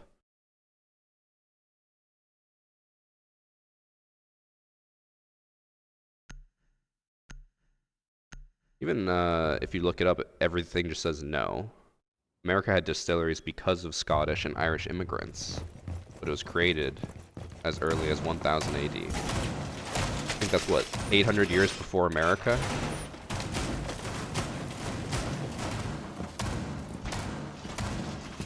Get the Facebook fact check. Oh, he probably does get his news from Facebook, you're right. The Facebook fact checkers will be on it and just say whatever they want. Backup camera there.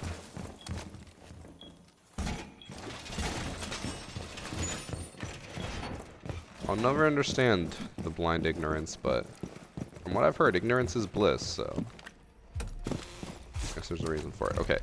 Evan has done this spot so many times and he never gets seen, so I'm gonna try it. Can't really see myself. But that bush is so large that it completely covers me.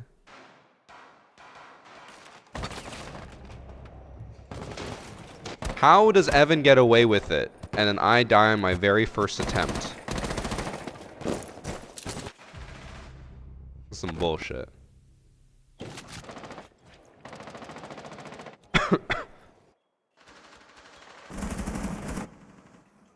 Evan and I do not face the same opponents.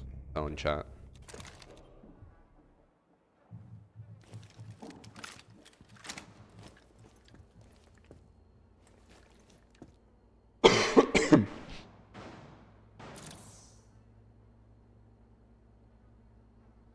It's gonna work for you the same way it works for people who try to do the coastline couch strat. I guess you're right. It works for me, but it doesn't work for anyone else. You make your own operator see what you make their ability be. We talked about this earlier. It was like a tripwire operator. So on attack, you put a tripwire in a door. If someone runs through it, they get just tripped, and then you have a chance to kill them. Maybe get more than an air jab, and maybe you don't get a notification or sound when they hit it. So then it's just like a subtle way of slowing them down. I don't know what weapon though.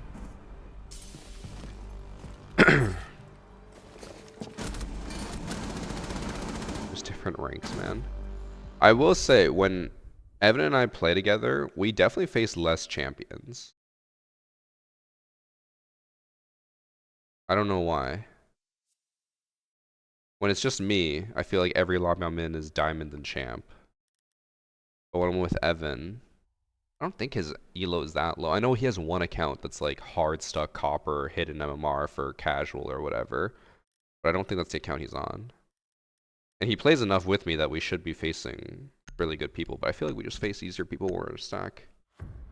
My guess is it has something to do with stacks. Like if you're in a 2-stack or 3-stack, you'll find other 2 or 3 stacks which are more likely to be bad players. I don't know.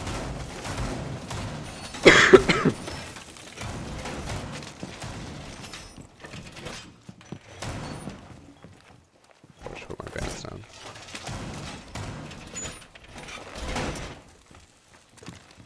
The standard also have skill-based matchmaking. So the best way I've found to explain this, which is not great because it doesn't really make sense to a lot of people, is in standard matchmaking, the first thing they focus on is getting 10 people for a lobby, okay? So the matchmaking just finds 10 people. Then from there, it shuffles everyone around until you can find the best evenly balanced team. So if all 10 people are solo queuing and you have 2 champs, 2 golds, 2 plats, 2 bronzes, 2 silvers, it'll put 1 of each on either team, so it's a fair match. You have 1 of every rank. But if you have duo stacks and stuff, that starts to affect it. Because then it just gets whoever it can, but then it's like, oh, you have 2 champs, but the other team has like 2 golds.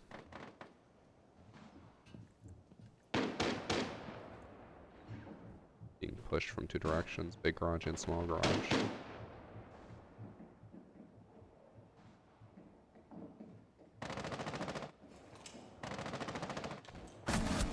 Oh. He's ready for that corner as well. Guess he knew that I swapped somehow.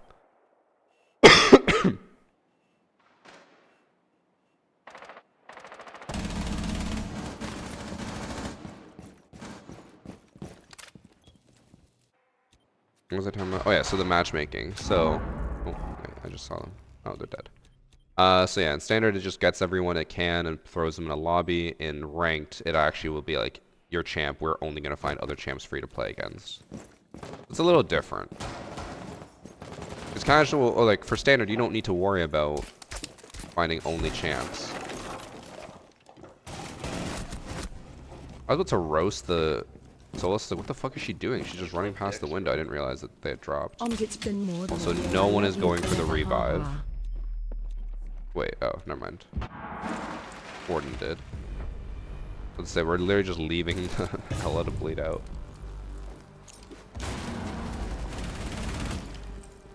Thanks for the 15 months at tier 2, Shamoy. Been more than a year. Love you forever. Oh, thank you. Thank you for subbing. Thank you for your support. I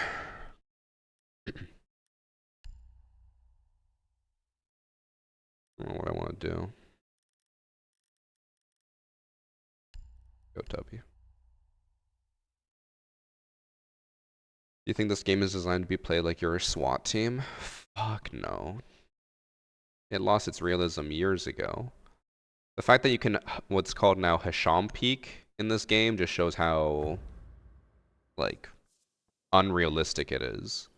If you don't know what a Hasham peek is, it's where you, I think it's like you lean and prone at the same time, and then you just, oh, that tapped me out. Just basically go like,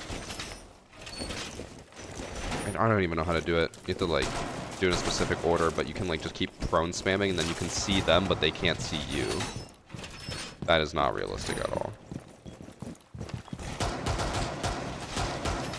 Isn't Ready or Not more like a SWAT team sim? Oh yeah, Ready or Not is super realistic. I haven't played that game in a while. I do like it though.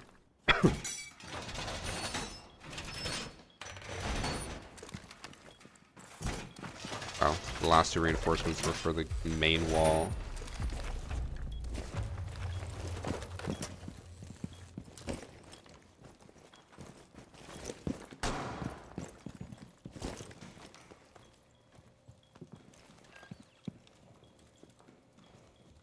Jaeger's gonna get his foot shot because he's taking forever. Ernesto Gomez wearing the poncho, representing my Hispanic brothers.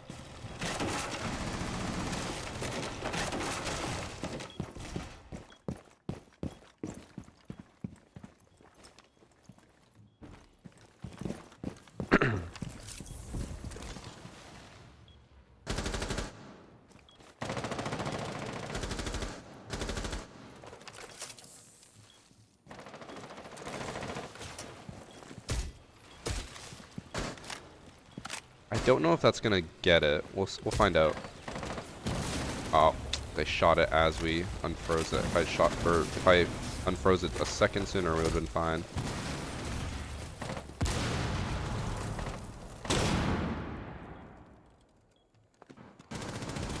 Uh-oh.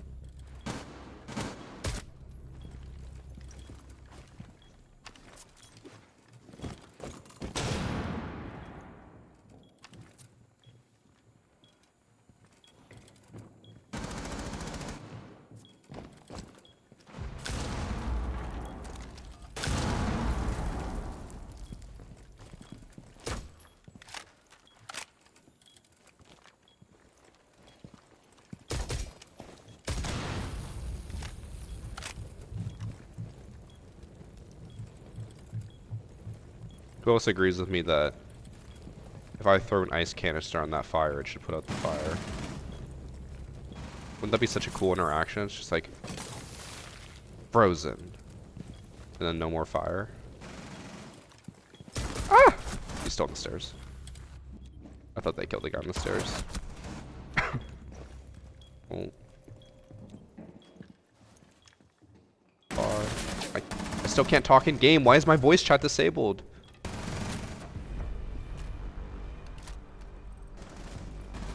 Now that I mentioned, I actually haven't heard a single person give a call out today.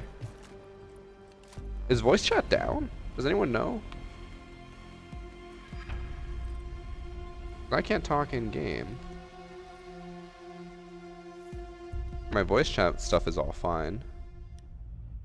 I haven't heard a single person. Maybe voice chat is down.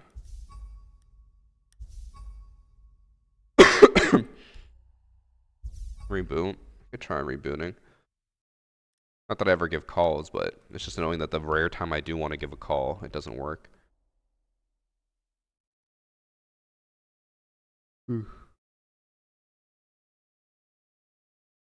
Restart.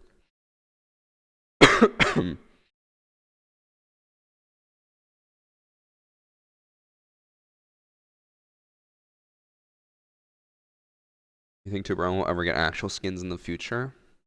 I mean, ideally all of them will get actual skins in the future, but yeah, I don't know. They do have a few operators that they just choose to like never give skins to, and I don't understand why. Goyo is like that. He has like a few skins. Amaru is the worst offender.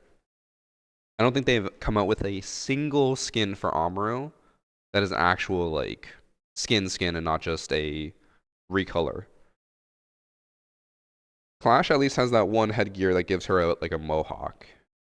The Skrillex, oh no, that's Callie for that one, but she does have like a mohawk or like floppy hair one, so it's at least a little bit different. Amaru just literally has nothing. I think all of her skins are just bandanas. Maybe you add in like goggles or something.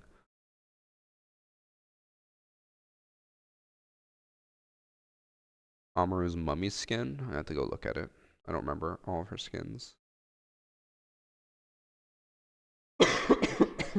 Oh, sorry my cough is so bad today. I don't know why. I just feel like a ball of phlegm in here.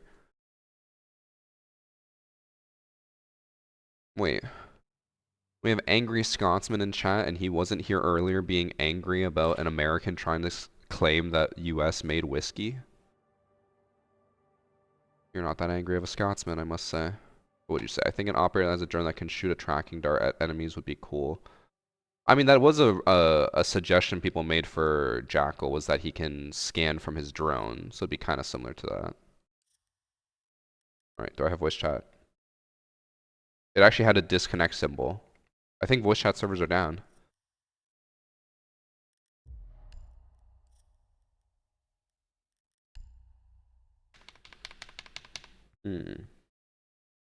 What will I name myself?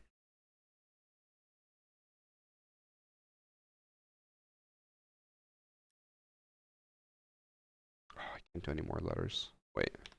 What's the abbreviation of professor? Is it that? Or no? Prof. So dumb. Professor Zed.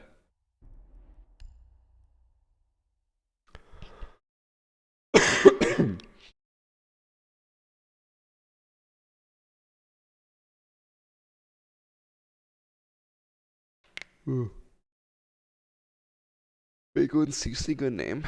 Yo, fuck those cats.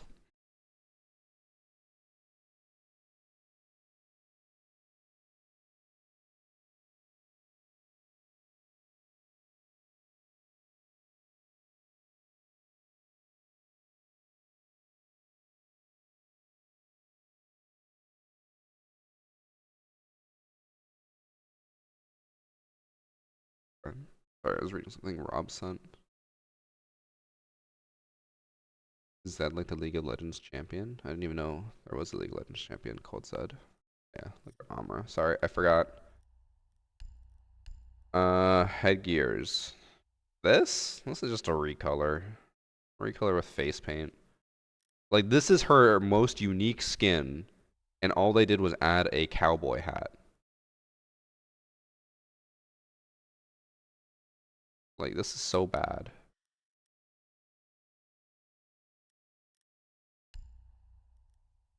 Forgot about Aunt Amaru.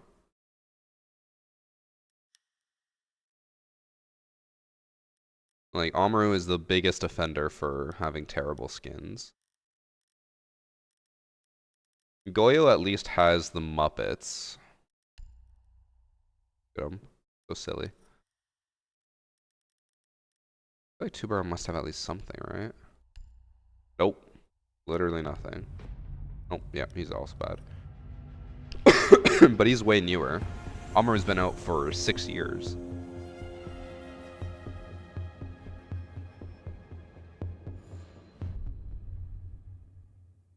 I don't know what that means, Noodler.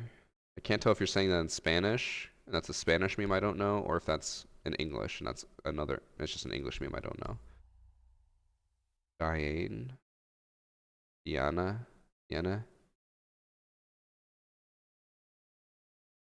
Muppet design is my sleep paralysis demons. Yo, they're so cute.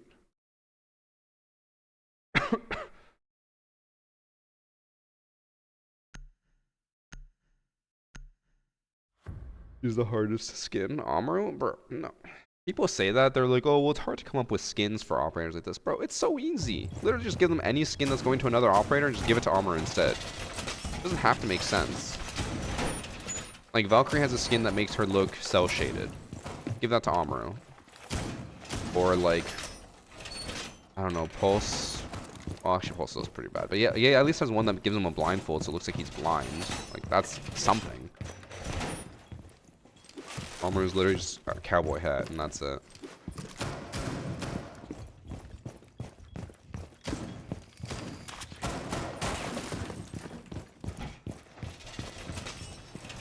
Sounds like an older lady name. Diane? I've never heard Diane. If you ever want to have like an old lady name, it's like Gertrude. I don't think of other names. Like Bethany.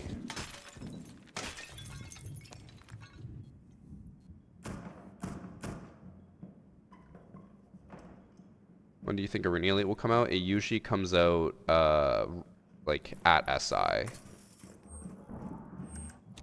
So SI is like the 14th to the 17th, I think. But it should probably come out on like the 17th or 18th.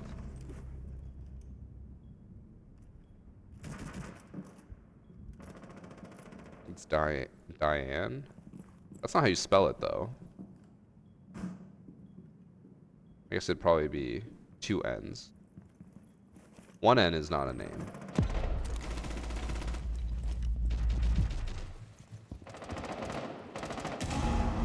It is not my fault.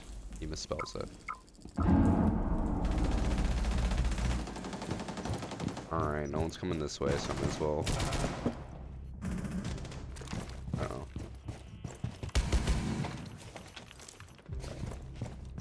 Uh-oh. Oh! He's just downstairs? Did I know that? Did I just ignore that? Honestly don't know. With 1 N? I swear I've never seen it spelled that way. I think it's always spelled with 2 N's because it's Diane.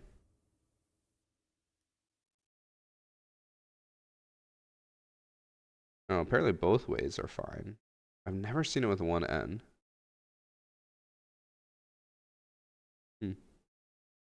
The only famous person I can see that has it is Diane Keaton.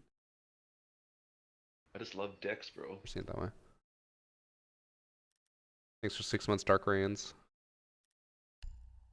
I guess I just felt that way, just unfamiliar with it. Thanks for 6 months. Oh, no, I already thank you, Dark Rayans. Having a stroke. Go to D-Y-E-N-N-E. Alright.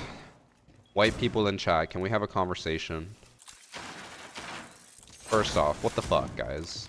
Second off, why do you guys keep naming people or your kids like normal names but then spelling it terribly? Like, what the fuck? Like, people will have a son named Dave, but then there's a hidden H in there. It's like, there's no H in Dave.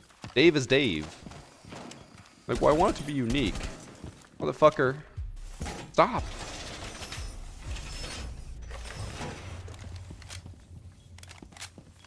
Always white people. They just want to have the kid to have a common name but spell it terribly. Like, look at Elon Musk. That fucking idiotic name he gave his baby. Like, XAE23 or whatever. Like, pronounced Ash. Like, fuck off.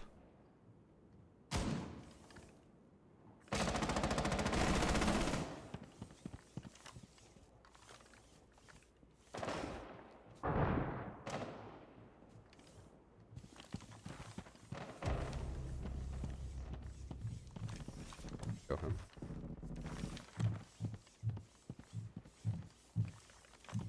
He didn't forgive, so it's like an accident.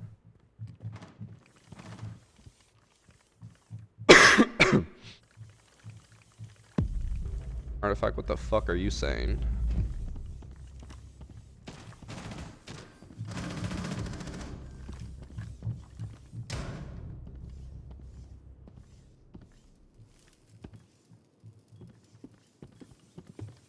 Here's some.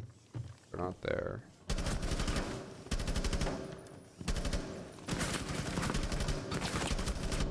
Ah.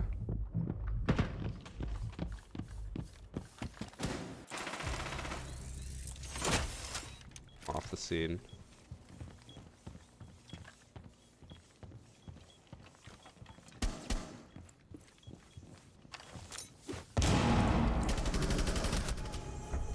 Who's in the corner?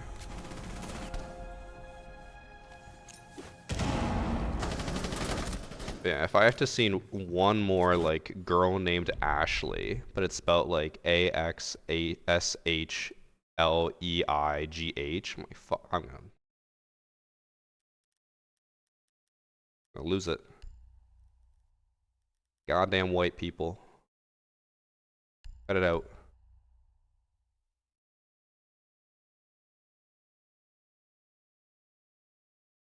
Wait, what'd you call it, Darkly?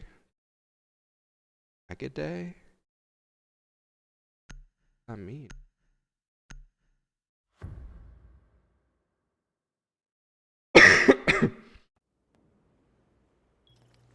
Sorry on behalf of the whites. Though they stop it, I will not accept that apology. Oh, tragedy. Oh. Get it. I thought we were going downstairs.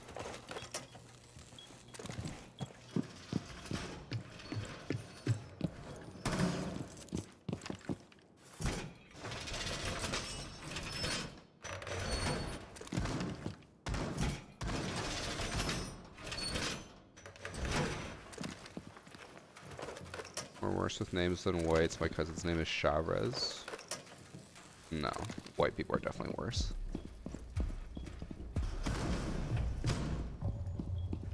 As a Hispanic, I have very rarely ever come across anyone with a really weird name.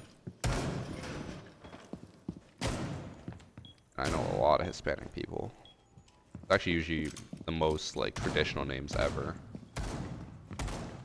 Then you get the whites.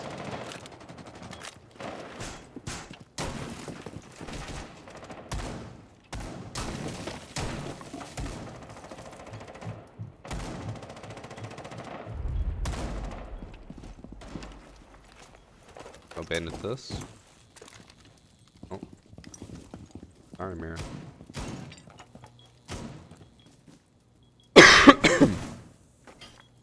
Oh, I can feel like the fucking wad of phlegm. Oh, chat. While my team gets killed because I'm just still setting up. Today I learned of how bad I would be as a gay man. Because I went to the doctor. Because I was like, I'm still feeling symptoms from when I had COVID a month ago. I'm like, I should probably get this checked out. This is getting ridiculous. It's been a month. Right? I still have congestion. I still have a cough. I still have a lot of phlegm. Like, this is not how it should be. And so I went to the doctors, and then I told him about how much phlegm I have in my throat, and he tried to look at my throat. But my natural instinct is that when I open my mouth, my tongue just goes up. And then my other natural instinct is that when anyone puts anything in my mouth, like a... Oh. I didn't have my hand on my mouse, I couldn't aim at them. When someone puts like the... What's it called? Popsicle stick in your mouth, my gag reflex just immediately kicks in and I start like dry heaving. So I would not make it as a gay man. Shit ain't going anywhere near my throat. I'll just gag immediately. Or actually, maybe, you know what? Maybe I'd be the best gay man. Because then, for all the guys out there like you in chat, with the 1-inch peckers, it would make you feel so much better about yourself.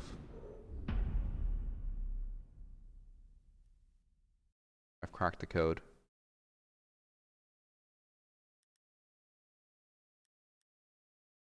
Or you never need an endoscopy? I don't know what that is.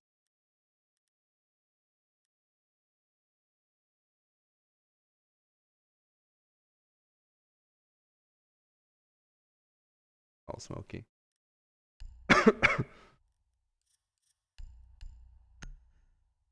Yeah, and then so Annie kept checking her throat because she's also been having like throat pain and stuff, and then she saw that her tonsils were like inflamed. And she's like, you should like look down your throat. I was like, how the fuck am I supposed to do that? And she was like, well, go up to like a mirror, put your tongue down, and then shine a flashlight and see if you can see down there.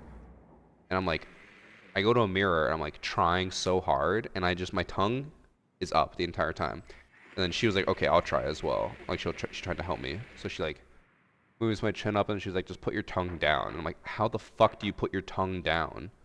It's just up. And she's like, just relax it. Like make your tongue go down. I'm like, I can't make my tongue go down.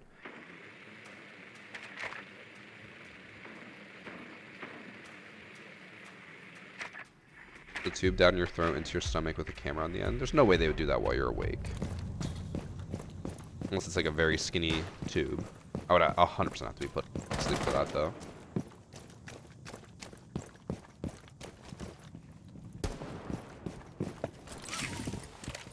That's the reason they tell you to say ah. I did that as well. It didn't work.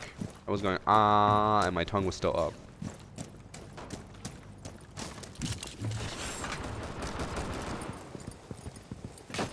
Guys, I'm just not the throat goat. Okay.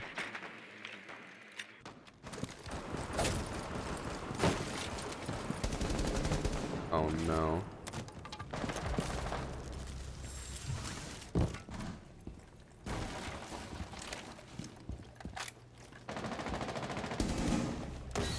That's the one on rafter. I just heard someone else, but that might have just been Thatcher.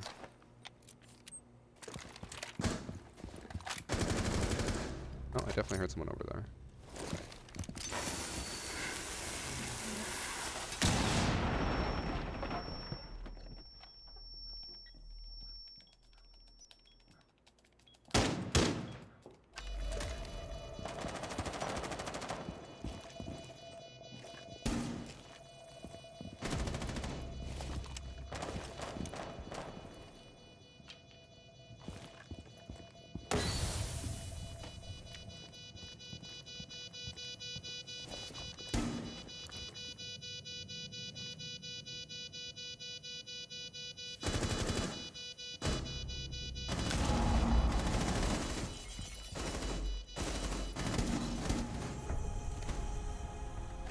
Too easy.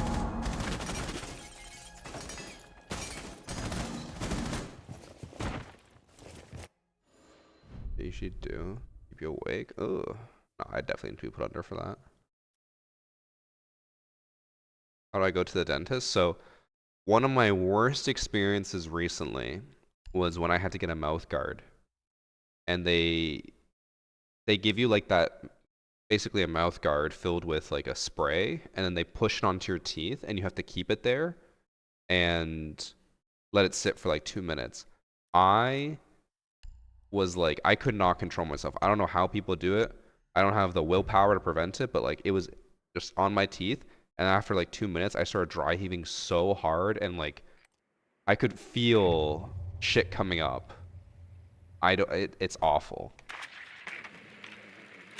It doesn't even have to actually touch the back of my throat, but just knowing that something's back there just makes me dry heave so hard. It's awful.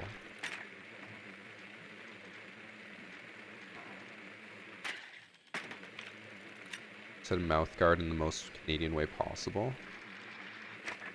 Is there a different way to say it? Mouth guard?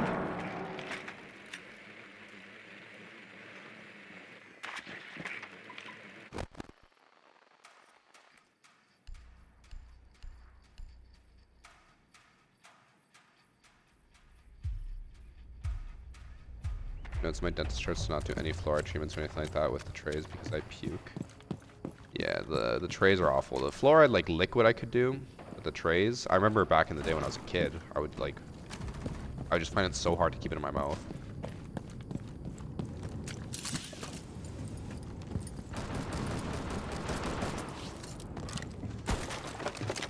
Uh-oh.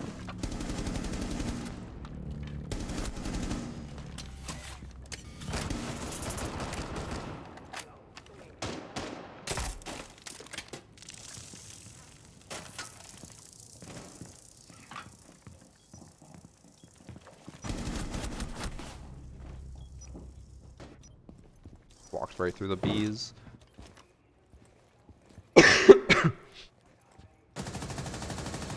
Thanks for 100 bits from Panther. Hello. Do thick foods make you gag like PB&Js? I honestly don't know because I haven't had a PB&J since I was like 6, 5.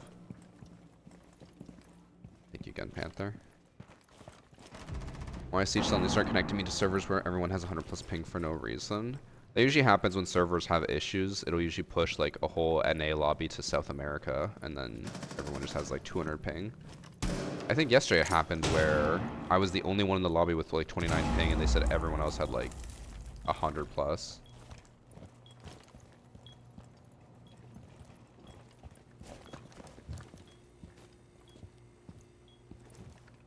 A tongue scraper would probably also make me gag like crazy, Angry Scotsman.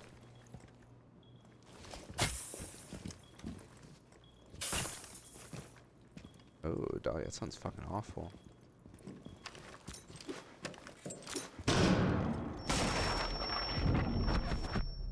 I really just got 2 nade kills. One, he flashed him and then naded him, so the person didn't even run. They just sat there and took it like a man. Dumb man.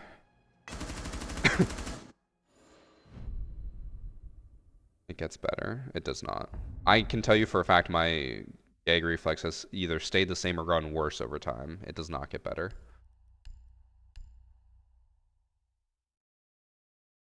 Is it hard to brush your tongue with your toothbrush? It's not hard, but like I can only go so far back before I just start gagging again. I don't know. I think I'm just broken. Also, I just noticed we have Zeus, Hades, and Kratos on our team. They're definitely cute together.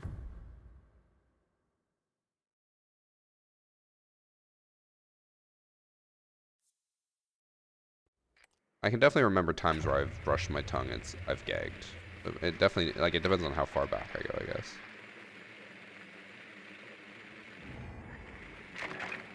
All this to say, I would make a terrible game man.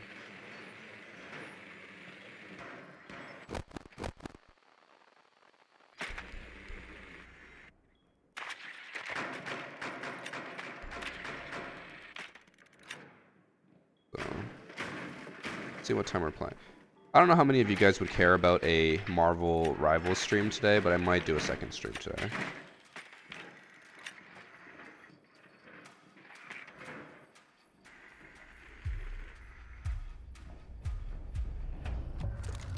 Because, like, most of the time everyone gets on around 7 or 8.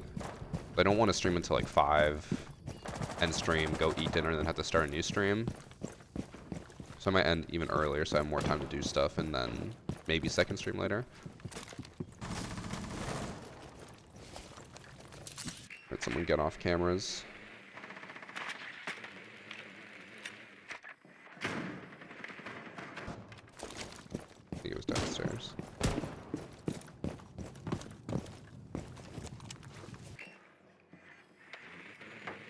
So, Varsity, you're Colombian, right? How'd your family decide Canada was the move? I don't know. That was like 30 years before I was born. My dad moved here with his first wife and 2 of my brothers, and then had my 3rd brother here. And then, I think in both cases, for both my mom and my dad, because they both like moved here on their own and then met in Canada, it was just like opportunities.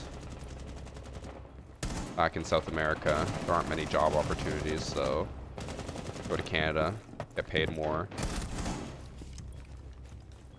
This guy's gone bandit every time, and I don't think he's put down a single bandit battery.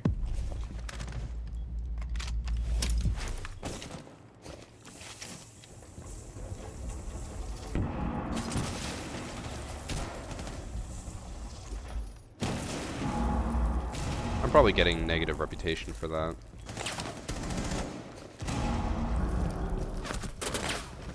Oh, there's a punch hole there. I can't even call out because voice chat's not working.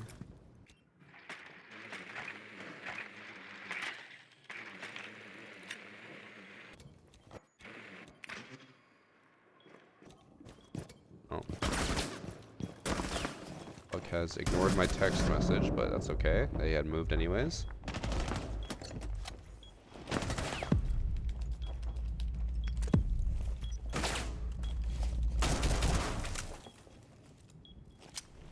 You know, these two are queued together and not making callouts to each other because he was holding his flank as if the recruit was going to push, even though Deimos has him locked down in here.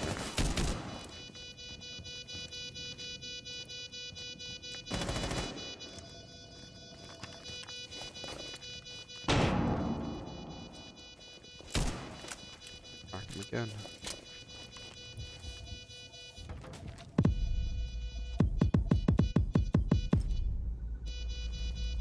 Still in the back room? Yeah, new season of Marvel today.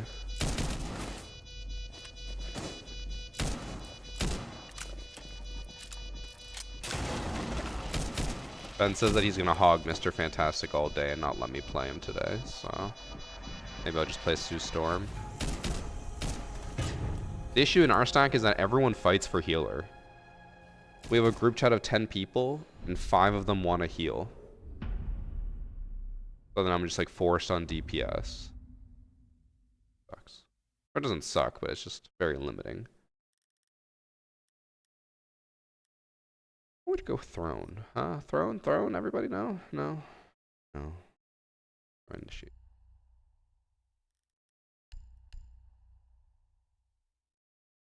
What kind of heavenly group is this?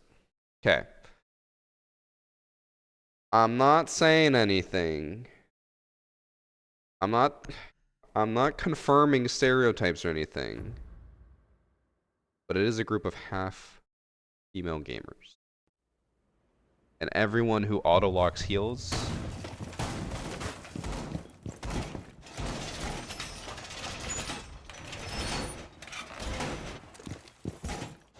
we have Becca, who refuses to literally, like, she will not play anyone except for Cloak and Dagger.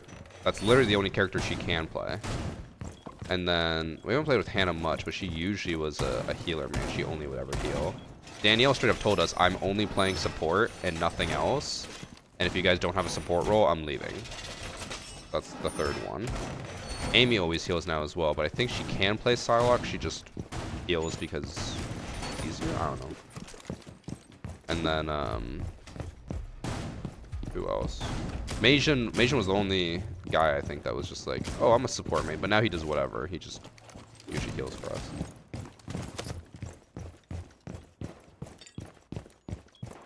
What am I doing? I'm so distracted by talking about Marvel Rivals. I'm not even paying attention to what I was trying to do. I think they're going to go for the hatch drop again.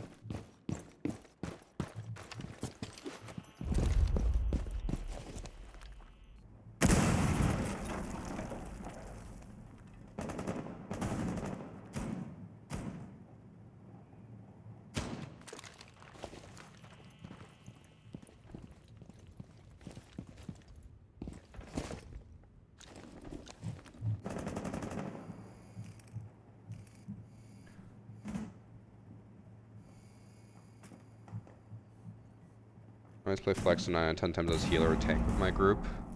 I definitely say healer is the most contested in our group, and then DPS, and then tank. Wow, they did the same thing. Who would have thought? Gamers never change. Which, I keep plugging it just because I know a lot of people don't know about it, but in case you are enjoying Marvel Rivals and you want to see Marvel Rivals content, I am basically only uploading Marvel Rivals to the Variety channel right now. Varsity Variety. I think the Twitch command is literally just Variety. We're really enjoying the game. But it's very easy to make content in it. And since it's so new, it makes it even more enjoyable.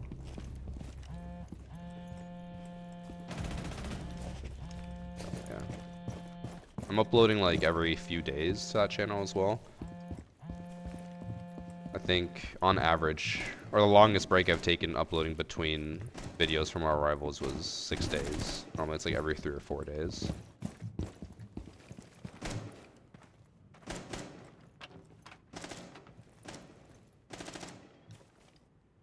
Not enough people play tank. Oh, 100%. Like in our stack, only I think 3 or 4 people know how to play tank, and like 2 of those 4 only know how to play 1 tank. Like tank is by far our most limited role. And it's gonna be our downfall one day. No, tanks are very strong in Rivals. Some tanks can just like dive the backline and kill everyone. And they don't even need like a healer or a damage boost, they can just do it.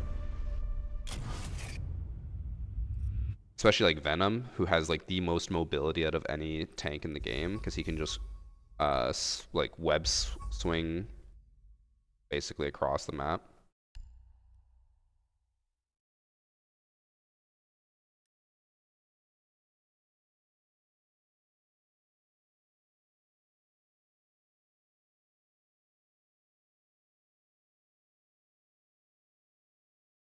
Oh yeah, there was one video. I don't want to be a React channel, but there was one video that popped up in my subscription, or not subscription feed, it was like on my homepage. And I kind of want to watch it on stream and maybe react to it, because it's all about Siege. It's a video about how Siege has the worst lore in any modern video game. Like maybe I'll watch it on stream and make a video of it on my channel, but I would become a React or a channel then. It's like a 20-minute video essay, I think, on it. How often do I level up at level 540? I think like once a week, maybe.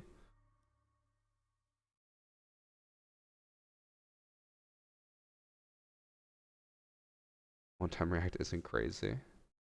Would you guys want me to watch it after this match, and then we can end stream that way?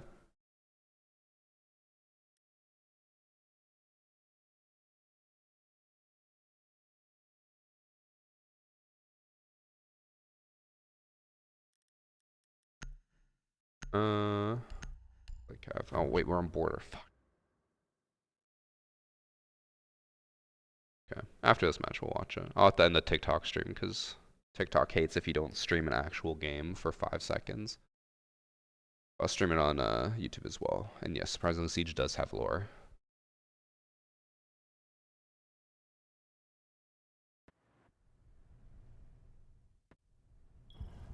Stream end already? Well, I think I might stream later.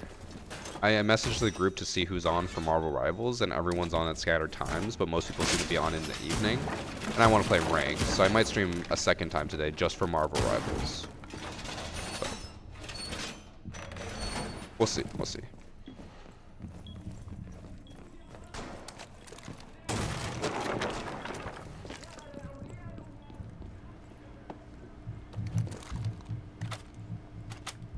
How long later? I would guess that'd probably be live at around 7 or 8 p.m. Eastern time. That's something like I don't mind streaming or ending stream early. Like if I end stream at 3 and I come back at 7, not too bad. I just gotta actually get some work done. I gotta make some thumbnails, finalize some videos, and make a lot of TikToks.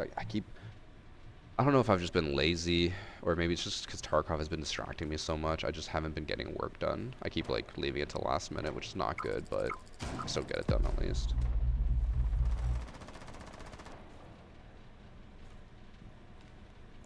Asian woman dance.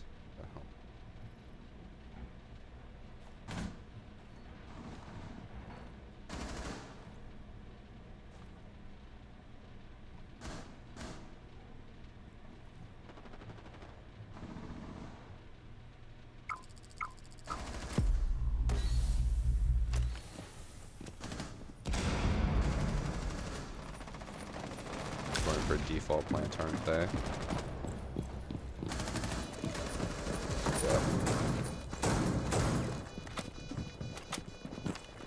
Had 3 people on that site, but I guess no C4s. I just love Dex, bro. Okay.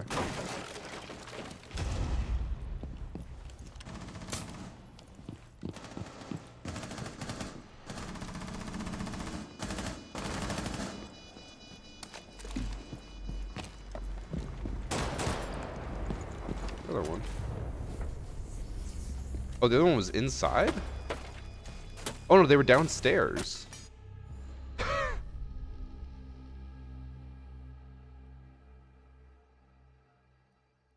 I How can I know when you'll be live again? I mean, if you follow, it'll tell you. I think you can put notifications on Twitch. Yeah. I don't know how you do notifications on Twitch, honestly. I've never done it before.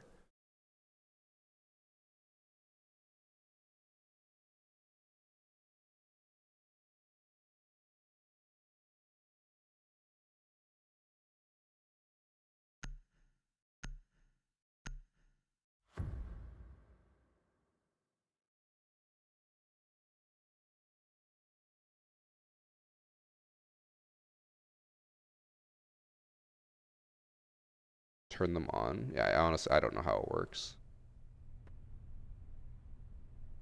Also, I assume that the guy called out for view botting is starting up some drama again, because I've had an uptick of his children coming into chat today and spamming shit. And they always are like, he has more viewers than you. It's like, yeah, he view bots. Blatantly. I assume he must have made more drama about it or something, because I think it's like the third kiddo who's come in and been like, I don't know. They're just like, he has more viewers than you, you fell off, you're garbage, whatever. It's like, bro, you're literally riding the dick of a view botter on Twitch.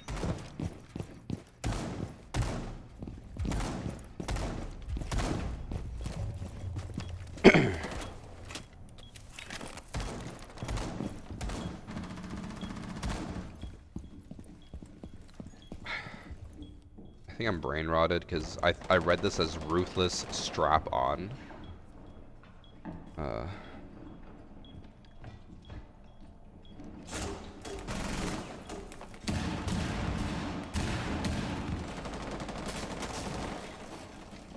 we in copper? Someone's running fuse and using sight window. I guess I would get rid of any traps. Uh-oh.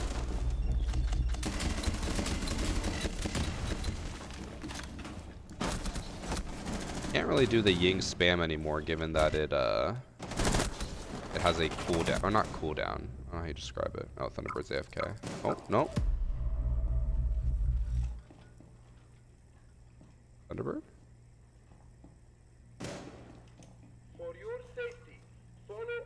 Oh, is she stuck? I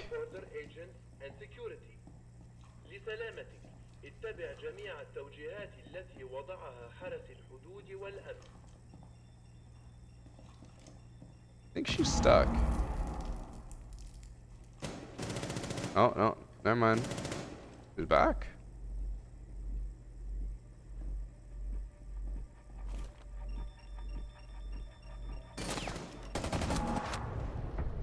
I have zero clue what that was. But anyways, I was saying, yeah, you can't really do the Ying spam anymore because of now with the additional, like, time it takes to explode. They are no longer flashed consistently. It's like, flashed, there's a break. Flashed, there's a break. Doesn't quite work as well.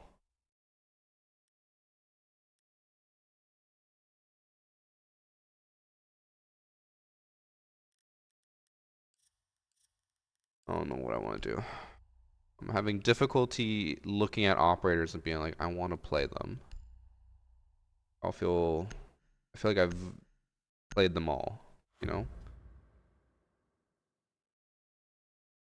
Thanks for lemons, Donnie boy. The bot, right? It seemed like a bot, but I don't think it was.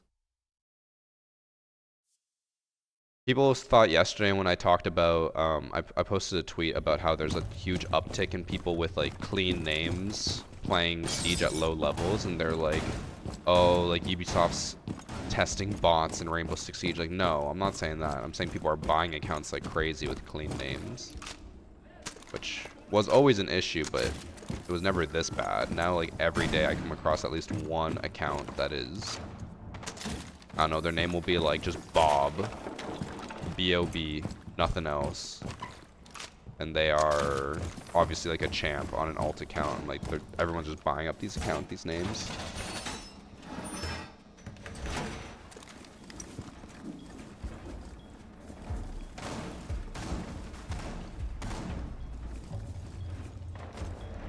I have no idea what you're talking about, Rainbow, so I can't even answer your question.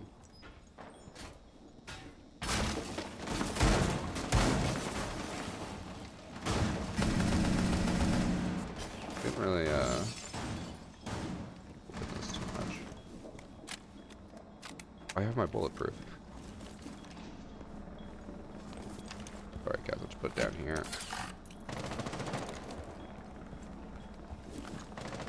I don't know why I went to Rooney. I should have gone Castle if I was going to do this. Then it actually blocks, you know, line of sight and bullets.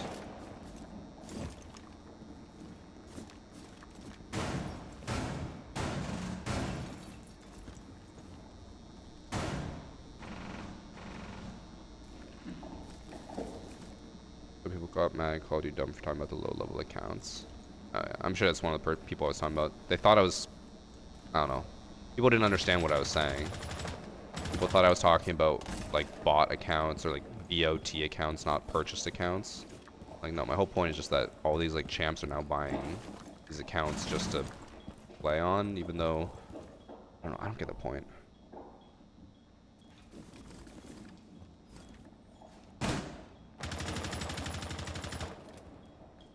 And people also get mad when I call that out and then report people who do that. They're like, who the fuck cares, man? It's just like, bro, you're literally like stealing people's accounts. Like, we should care about that. I guess they don't see it as stealing because they pay someone else to steal it. It's technically not stolen.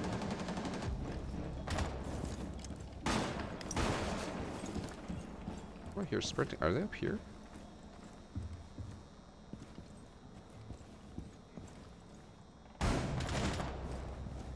I'm so confused as to what I heard. That audio made no sense.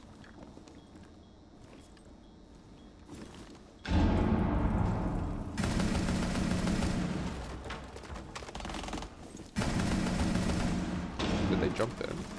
I don't know.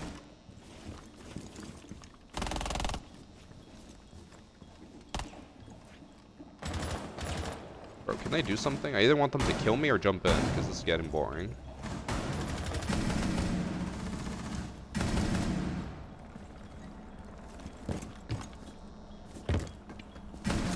Wait, what? Did he blend in with the wall? How did I not see him from the hatch? I think his outfit must have blended in with it. Oh yeah, it's like gray, or not gray, like beige. I'm just blind. Was I blind? Like, I shot right at the left of the vending machine and I didn't see anyone. Alright. It's the first attack round, so we have room to throw. I am going to rush up metal stairs and plant at metal detectors. Will it work? No. But we'll try. I did see him. I didn't. Maybe I just... Well, I mean, the issue is I saw the body. I killed someone and I saw the body and I was like, oh, that's just a body. I don't think it was a person, but maybe I did see the person, but it was like right next to the body, so I just kind of got confused. I don't know.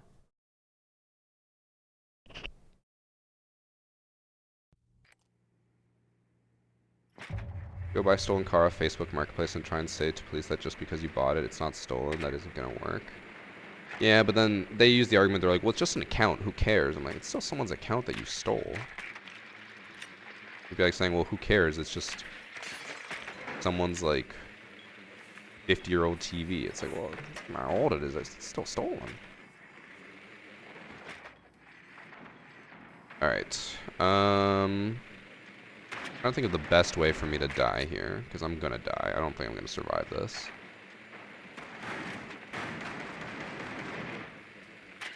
Always put barbed wire on the stairs. So annoying. I have an idea. I can like fire off the right and then smoke the left.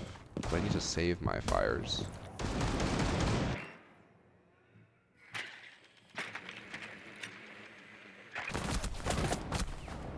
Oh.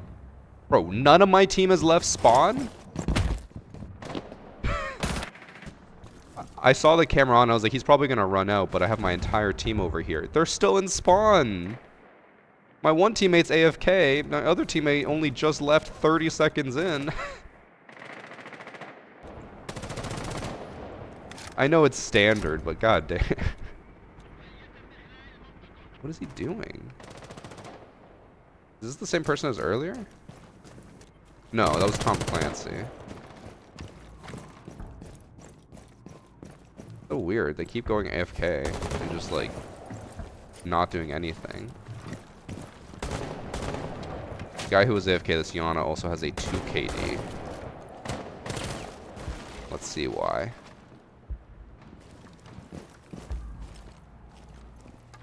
They be strategizing. My team is just leaving me out to dry. They don't want to play.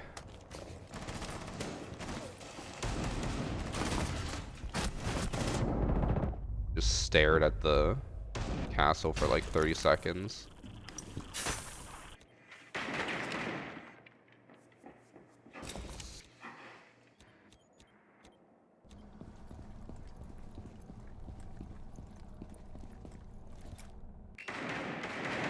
What it? Now someone chat got me paranoid because they said he's a bot. He actually does like move around and look like a bot, but I have to assume that this is a real player.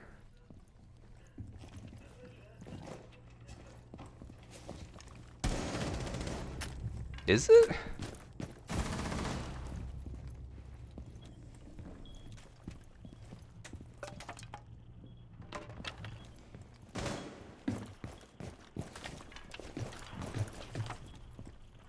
I actually don't know. They have an emerald charm. I can guarantee you they are not playing like an emerald.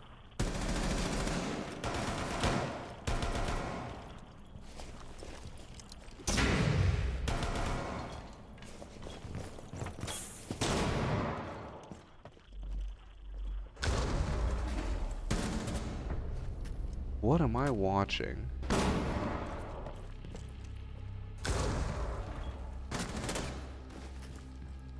So confused. Could be 3 beers deep. Maybe. Maybe that's what I need to do. I'm dying early. Maybe I just need to walk around like a chicken with its head cut off. Not a bad idea.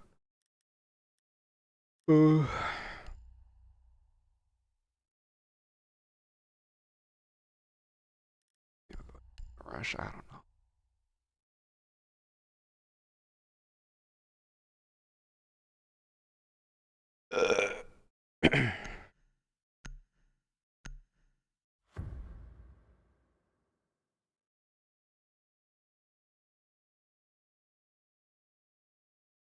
Okay, so Ben says he'll be on at 4 for what's it called? Marvel Rivals, but I don't think I'll be on that early. I'll probably do like 7. I'm plat 3, so today I'm gonna get reset down to bronze 1 in Marvel Rivals. Goal by the end of the day will be back to plat. If we can't get plat, we fucking suck. Oh, they went the same one. I don't want to do the Monty plan. That's not gonna. Maybe it will work. Maybe I won't do the typical Monty plan. Maybe I'll just push like east stairs, push into hallway, and then take office, and then take archives. Maybe that's what I'll do. Tom Clancy dude looks way too much to the ground for an emerald. That's what I'm saying. Apparently is an emerald.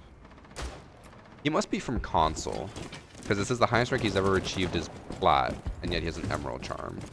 But he must be from console. Ow. Oh my god.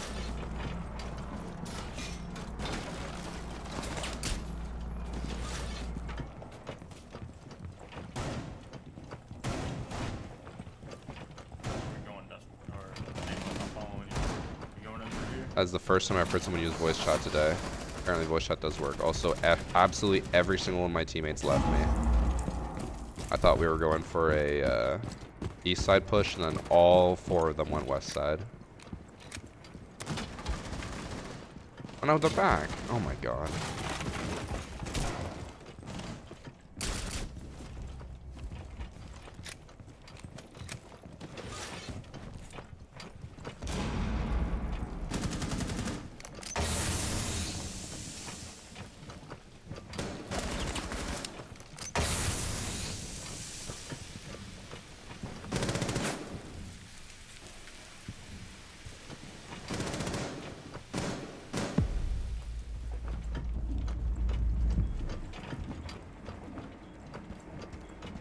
The zombie went downstairs. Oh.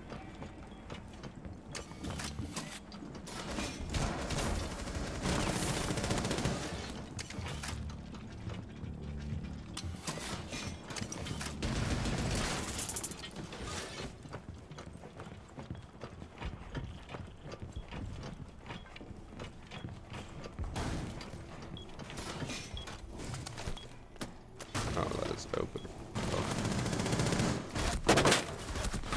Oh. Oh, Ash fucking up. Oh, she was holding that.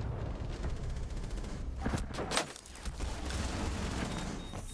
didn't realize the Ash just gave that up. That's on me. I trusted her. Also, it's the first time. Well, let me see. Oh, voice chat does work now. Either voice chat servers came back up or restarting actually worked, but I can't remember. Can't remember if I restarted before this game or before the other game. In the other game, I definitely did not hear anyone talk in voice chat. I'll just default to Jackal.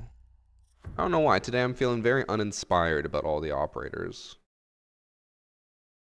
There's no one I look at, I'm like, I want to play them. Ooh.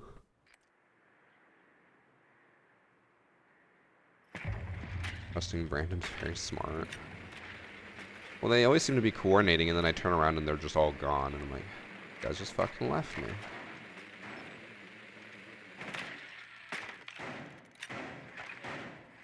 I wonder if a part of my feeling uninspired is because today is patch day for Marvel Rivals, and I think they changed every single character in the game, or like close to 80% of them, and then implemented like wide sweeping changes for a lot of different things, and introduced 2 new characters, and they're gonna have another patch probably in like a month.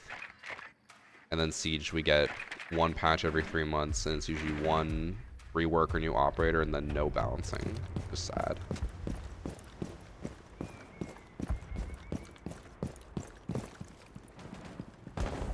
Okay, I just forgot to change the Twitch thing. That was yesterday's title and or what's it called, notification that I was gonna be a Blitz main. But I suck as Blitz, so no Blitz main today.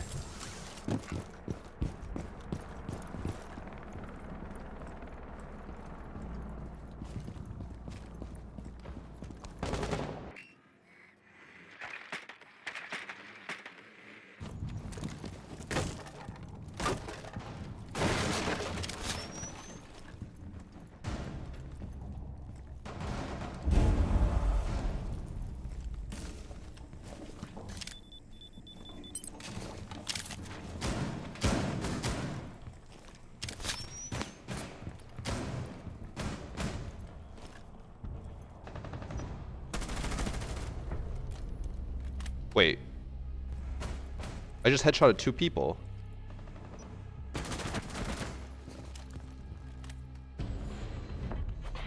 How did I headshot 2 people? Did I get a collateral? Why were they stacked up? I need to go look at that. Did I get a collateral?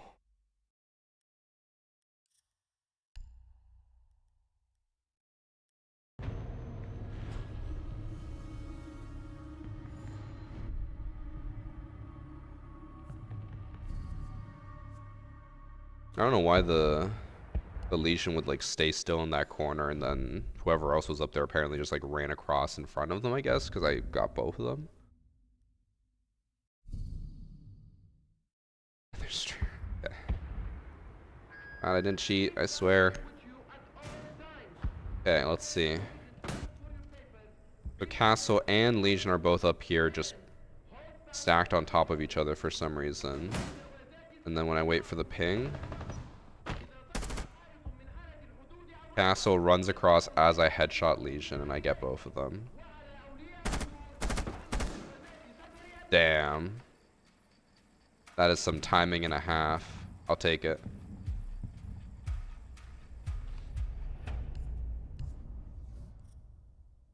Okay, let me pull up this video I want to watch for you guys and make sure it actually is all about Siege, because I think it is.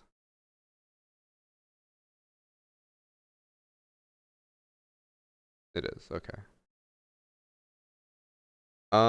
So chat, to end stream today, I wanted to do a rare YouTube react, basically, where there's a video that I saw got uploaded, and I'll explain it again when I pull it up, but there's a video about how Siege has the worst lore of any like modern game, and I want to watch it with you guys because I haven't seen it yet, and I was like, I think chat might be interested in this, so I'm gonna quickly go pee. But first, actually on the TikTok stream, because TikTok is gonna get mad at me for streaming a YouTube video. So goodbye TikTok. If you're on TikTok and you want to watch me watch this video, then go on Twitch, but otherwise just yeah, I'll see you tomorrow. Bye. Pivoting to React content? No.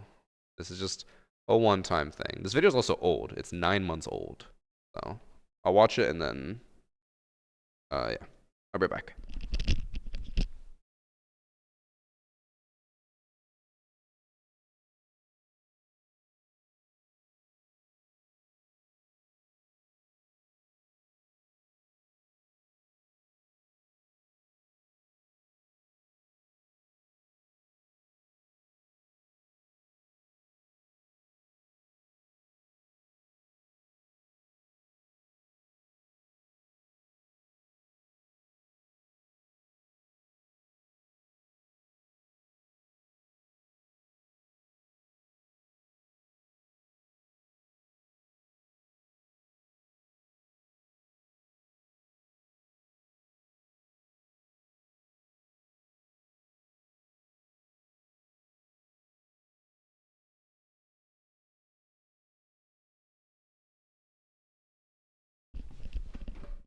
Alright. Before I start the video, let me quickly respond to Annie. She sent me a very nice reminder to work on something today, so I'm going to send her this GIF from South Park where the kids are mining and they pretend like they're slaves.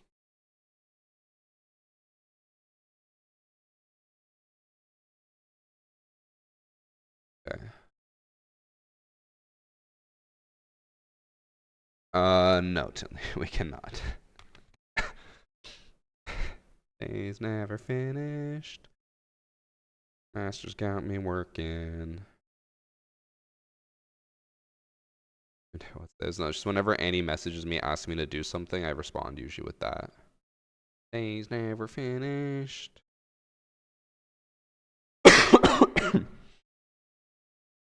Okay.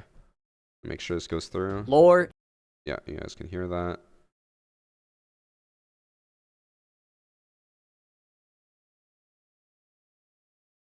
Okay.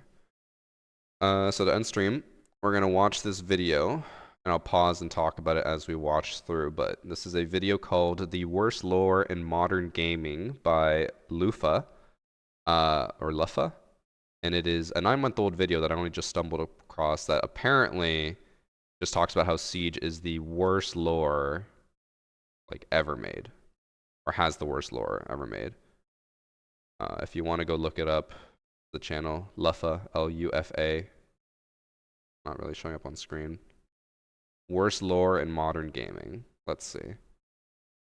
Lore and gaming go together hand in hand. There's something about having a good story or history tied to what you're playing that can make it infinitely more interesting. Good lore can elevate a game to a legendary status, whether it's given through detailed evidence that gets the player more immersed in the game's world, or through cryptic clues that add fuel to their imagination. If you already enjoy a game and find out it has good lore behind it, chances are you'll enjoy it even more. But bad lore can make you not want to play a game at all, with Hello Neighbor being the best example. A game that's lore and story was terribly written and conveyed, forever staining the reputation of a once fairly anticipated game. The gameplay was bad too, I didn't even know this game had lore. Lore is not necessary for a game to be good. There have been dozens of titles with no lore that have been amazing, and no one's going to hate a game for not including it. However, if a game does choose to include lore in its experience, it must be done right. Otherwise, you're better off not including it at all. Like a supplement, lore can serve to elevate its game. But if it's not thought out well, it can quickly pull the title down and affect people's perception of it. With shooters, lore is often conveyed through campaigns and PvE game modes. Just because your game is mostly online doesn't mean it has to have a bad story. Some of the best examples of online shooters that have good lore include Halo, Call of Duty, TF2, and I think Destiny, before they deleted the campaign. TF2 I want to throw in. Easily some of the best lore of any video game ever, and it's only online. They just completely made up some random story and threw it in there for a game that it has zero impact on, and I love it. And their videos always do well, like Meet the Spy, Meet the Soldier, all that stuff. Amazing lore.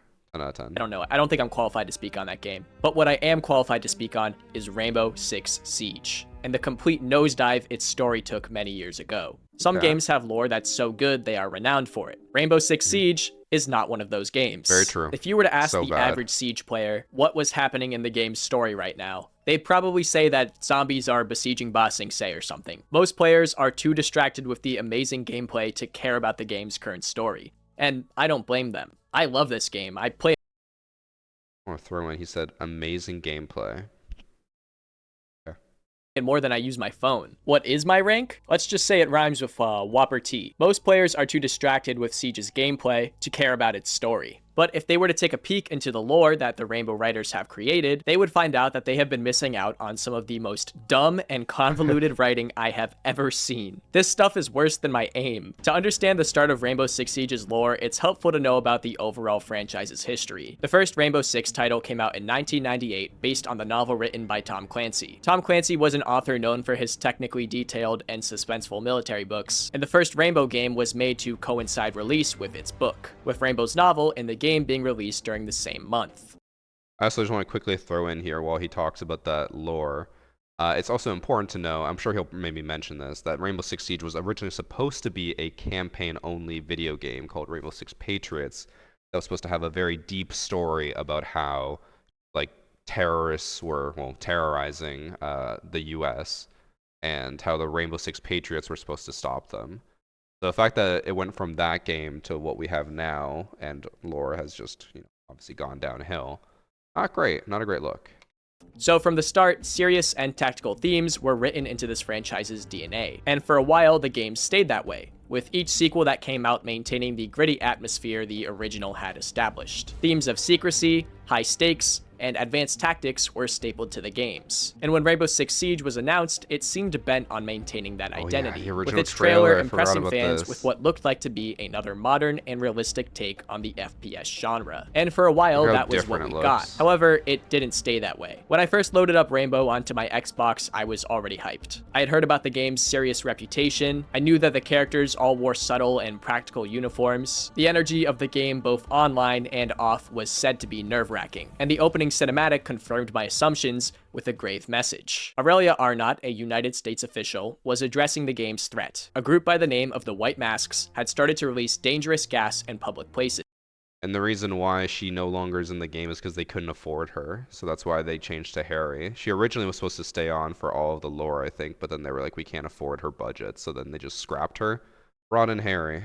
According to Aurelia, this group could show up anywhere in the world and were indiscriminate about who they targeted. And Rainbow, an international counter-scarerist group, would now be reactivated to stop them. This was the story that Rainbow debuted with on launch. The White Masks were Siege's first antagonist. They were a very realistic and terrifying threat, and the mysterious lore surrounding them fit the franchise's brand perfectly. A faceless group that was using modern tactics to cause as much fear and destruction as possible, with Aurelia stating that the group was both physically and psychologically dangerous. They didn't have any flair or standout characteristics, besides being serious about effectively carrying out their missions. And this was an amazing choice because it worked perfectly with the gameplay. You see, when Siege first launched, it debuted with several PvE missions called situations. While these were removed presumably to cut server costs, they were once a big deal for a lot of players, mostly due to how much of a thrill it was to play against the lore-accurate White Masks. On the player side, Siege's gameplay was already much more measured than other shooters. You had to plan where you would deploy and were encouraged to move at a calculated pace. Combine this with any sort of enemy and you would have a game feel that is already intense. But the amazing part was that the mysterious and intimidating lore surrounding Rainbow's enemies was reflected in their behavior. The White Masks acted just as ruthless as they had been hyped up to be, using all sorts of heartless tactics to stop you. They would throw stun grenades, gather up in groups to more effectively hunt you down, charge you with human creepers, or just stay stationary waiting for you to turn around the corner. You could hear them communicating and breathing heavily the moment before they snuck up on you. And of course, their most evil tactic would be to use human bait as well as their other signature threats. This was a great experience because the lore and gameplay were intertwined perfectly. I feel like there might be a little bit of historic revisionism there. I don't believe that's true. Where he just said that like the AI had all these strategies and they would like team up to push you in groups. I don't think that's true. I think they just like had waves of spawns and like would all just push the same objective, but they wouldn't like all be on their own and then be like, we're gonna group up and go together, which is what he makes it sound like, but I don't know, I guess he could just mean they spawn in waves. Just as they always should be. It was extremely scary to face the White Masks, and oftentimes the only way to outsmart them was through communicating with your teammates and using clever tactics. On the multiplayer side, you could assume that every game you went into was practice against them. That was the basic lore, keeping everything tied together and immersive. And you could argue that being immersed in such a high-stakes scenario caused players to be more enthusiastic about engaging with the game the way it was intended. What I mean by that is more strategic and communicative gameplay, and less running into the site like they're the main character. We see a lot of that today in Copper, where I may or may not live. Because the game respected itself, the community was at least encouraged to respect it too. But as the story started to conclude, the White Masks eventually got tired of being dunked on by Rainbow and planned one final attack. Titled Article 5, it was the last scenario of the PvE category. Wait, was that the lore? And the developers had made quite an impressive finale. The entire map was contaminated with gas, and as a player, your HUD represented a hazmat suit. It was a truly unique scenario. This would be the last hurrah for Rainbow's initial PvE experience, both gameplay and lore-wise, as the game would quickly take a much different direction. But not knowing this, many players were excited to see what kind of scenarios like this would come next. Unfortunately, we'd never get something like this campaign again. It's difficult to explain what exactly happened to the lore's direction after this. At first, the game's writers seemed to be taking a well-earned break, with the lore put on pause as developers focused on adding more operators. Several major updates were added to the game, building on its map and gameplay pool, specifically 8 of which were added before the game's lore was expanded outside of just introducing new characters. The 9th major update, Operation Chimera, would be the first to change things up, bringing with it the fan-favorite Outbreak event that brought new PvE gameplay. This provided additional lore to the game, albeit against a much less realistic threat. First of all, none of Outbreak is considered canon to the main game. It actually takes place in an alternate timeline, and none of it builds on the real world's lore. Second, going from a serious, the Batman Riddler type threat, to mutated alien zombies is quite the jump. Nothing like this had ever been done in the Rainbow franchise's games or novels, and it was quite the experimental decision. But despite it being less traditional, I can say that this was a solid addition to Siege, both gameplay and lore-wise. The story was handled quite well, as it brought back Aurelia into the story, with Ash having to call her up to once again authorize Rainbow, as they were not allowed to enter the scene without clearance, keeping things surprisingly in line with the game's inspiration. As Tom Clancy once described it, the core idea of his books were operators who were highly skilled, disciplined, honest, thoroughly professional, and only lost their cool when incompetent politicians or bureaucrats got in their way. And Ash having to get permission from the government to approach a new threat very much maintains Clancy and the Rainbow franchise's original vision. From a gameplay perspective, it was also popular enough to get a spin-off game developed, releasing much later in the future. However, no matter how you feel about the Outbreak event, it was only a limited time event, and wasn't meant to stay around for long anyways. However, once it was over, things dramatically and horribly changed for the worst. Because from here on out, the lore is about to go from consistent to having a complete identity crisis. It is said that around 2020, the White Mask, which I also want to throw in here, around this time was when Ubisoft started hiring more people to deal with the lore. Because for the first like 4 or 5 years, they never had like any lore updates for the game, just like in the in-game bios. Then I think it started in year 5. I remember for sure, like at least when 0 came out, they have an employee, or had maybe, I don't know if they're still there. Their full-time job at Ubisoft was to be the like Splinter Cell archivist for Rainbow Six Siege. His only job was just to study Splinter Cell and know the lore for Ubisoft and for Siege. And that was when Shadow Legacy came out, so year 5, season 3. So they actually had more people than ever working on lore. So the fact that this is where it started taking a nosedive is interesting. Masks were defeated once and for all. Although a few of them were said to still be scattered across the world, their organization in the lore was considered dissolved. And with their story over, this is where the lore would go into a renaissance. A bad renaissance. It was said that having neutralized the White Masks, Aurelia moved on to be promoted to Secretary of State. And with this came a huge transfer of leadership as she handed over Rainbow to her colleague Harry. Now, if there's any way I can describe Harry, it's that he represented the new direction of Siege. And by that I mean, he was responsible for everything that went horribly wrong. The first thing he did was completely turn the program on its head by creating a concept for a massive sports arena, a location where the program would now mostly take place. Inside of this arena, the operators were now treated like celebrities, as the arena had been filled with thousands of fans? This was not just an arena for training, but was apparently also meant to entertain the masses, which is an interesting combination for such a confidential society to have. The operators were tasked with living in and fighting against each other in the arena, where they used BB guns and sim suits to play for points on a scoreboard, with a commentator included to hype up the fans. Operators, this is match point. Only one defender remaining. 3 attackers remaining. They were also interviewed and had talking heads like The Office, and the shift in tone had taken a complete 180. Gustave Kateb, GIGN. I didn't mind this, to be honest, but I get what he's saying. He's saying it's super different than what the game originally was. But I honestly didn't mind this part of it. The arena, I always thought was cool. The cinematics I thought were cool. Harry was kind of lame. National Gendarmerie Intervention. G'day. Do I look at you or the camera? Mike Baker, Special Air Service. Seamus Calden, Sanitation.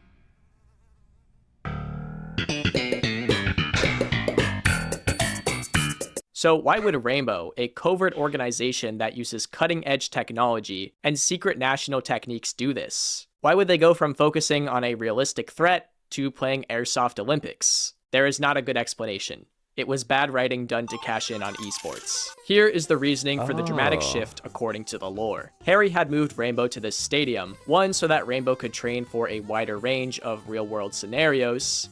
I honestly never thought about that this was specifically designed to be part of the lore to make esports in Siege make more sense and to be more exciting. I never really put 2 and 2 together. That makes sense, and I probably like thought that in the back of my head, but I never actually like processed that is what their main marketing intention was. I always just thought that they wanted it to like to have like life be reflected in the art, I guess is what it is essentially, but you know, by making them train in a paintball stadium, and 2, unite them as a team by also having them live together in it, and basically always work together in teams. This story direction doesn't work, and his plan fails horribly on both of these goals, and he dies. But that's not really Harry's fault as much as it is the writers. Think of Harry as like a scapegoat for the direction that Ubisoft wanted to move Rainbow towards. He's basically like a self-insert for the writers trying to put themselves inside the story so they can directly change what Siege is about. So what are the real developers' reasons for doing this? According to narrative director Alex Lima, The decision to phase out Siege's counter-scarist narrative was so that they could pursue a more comprehensive and scalable story. Apparently, making the game's lore revolve around Call of Duty Olympics achieves this. When it comes to making the story more comprehensive, I don't know about you, but soldiers fighting against real-world threats is a lot easier to grasp than soldiers competing in stadiums for points with live spectators. The whole thing feels impractical, and like the writers don't know which world this story takes place in. Why are there people watching this? Aren't all these operations using highly confidential technology? Don't they have identities to protect? Isn't this a bit of a risk? Alright everybody, I'm glad all of our best agents and 50,000 people could be here. This is gonna be a fun one. I packed some extra orange slices. Okay. The lore might be a little bit out there, but at least it accomplished its goal of being scalable. Rainbow is clearly just laying down the foundation for a story that will be built on for the rest of the game's lifespan. They wouldn't just go out with such a dramatic system if it wasn't scalable like they wanted it to be. As it turns out, it was not scalable, because just recently the writers killed off its mascot. So no more Wipeout, everybody.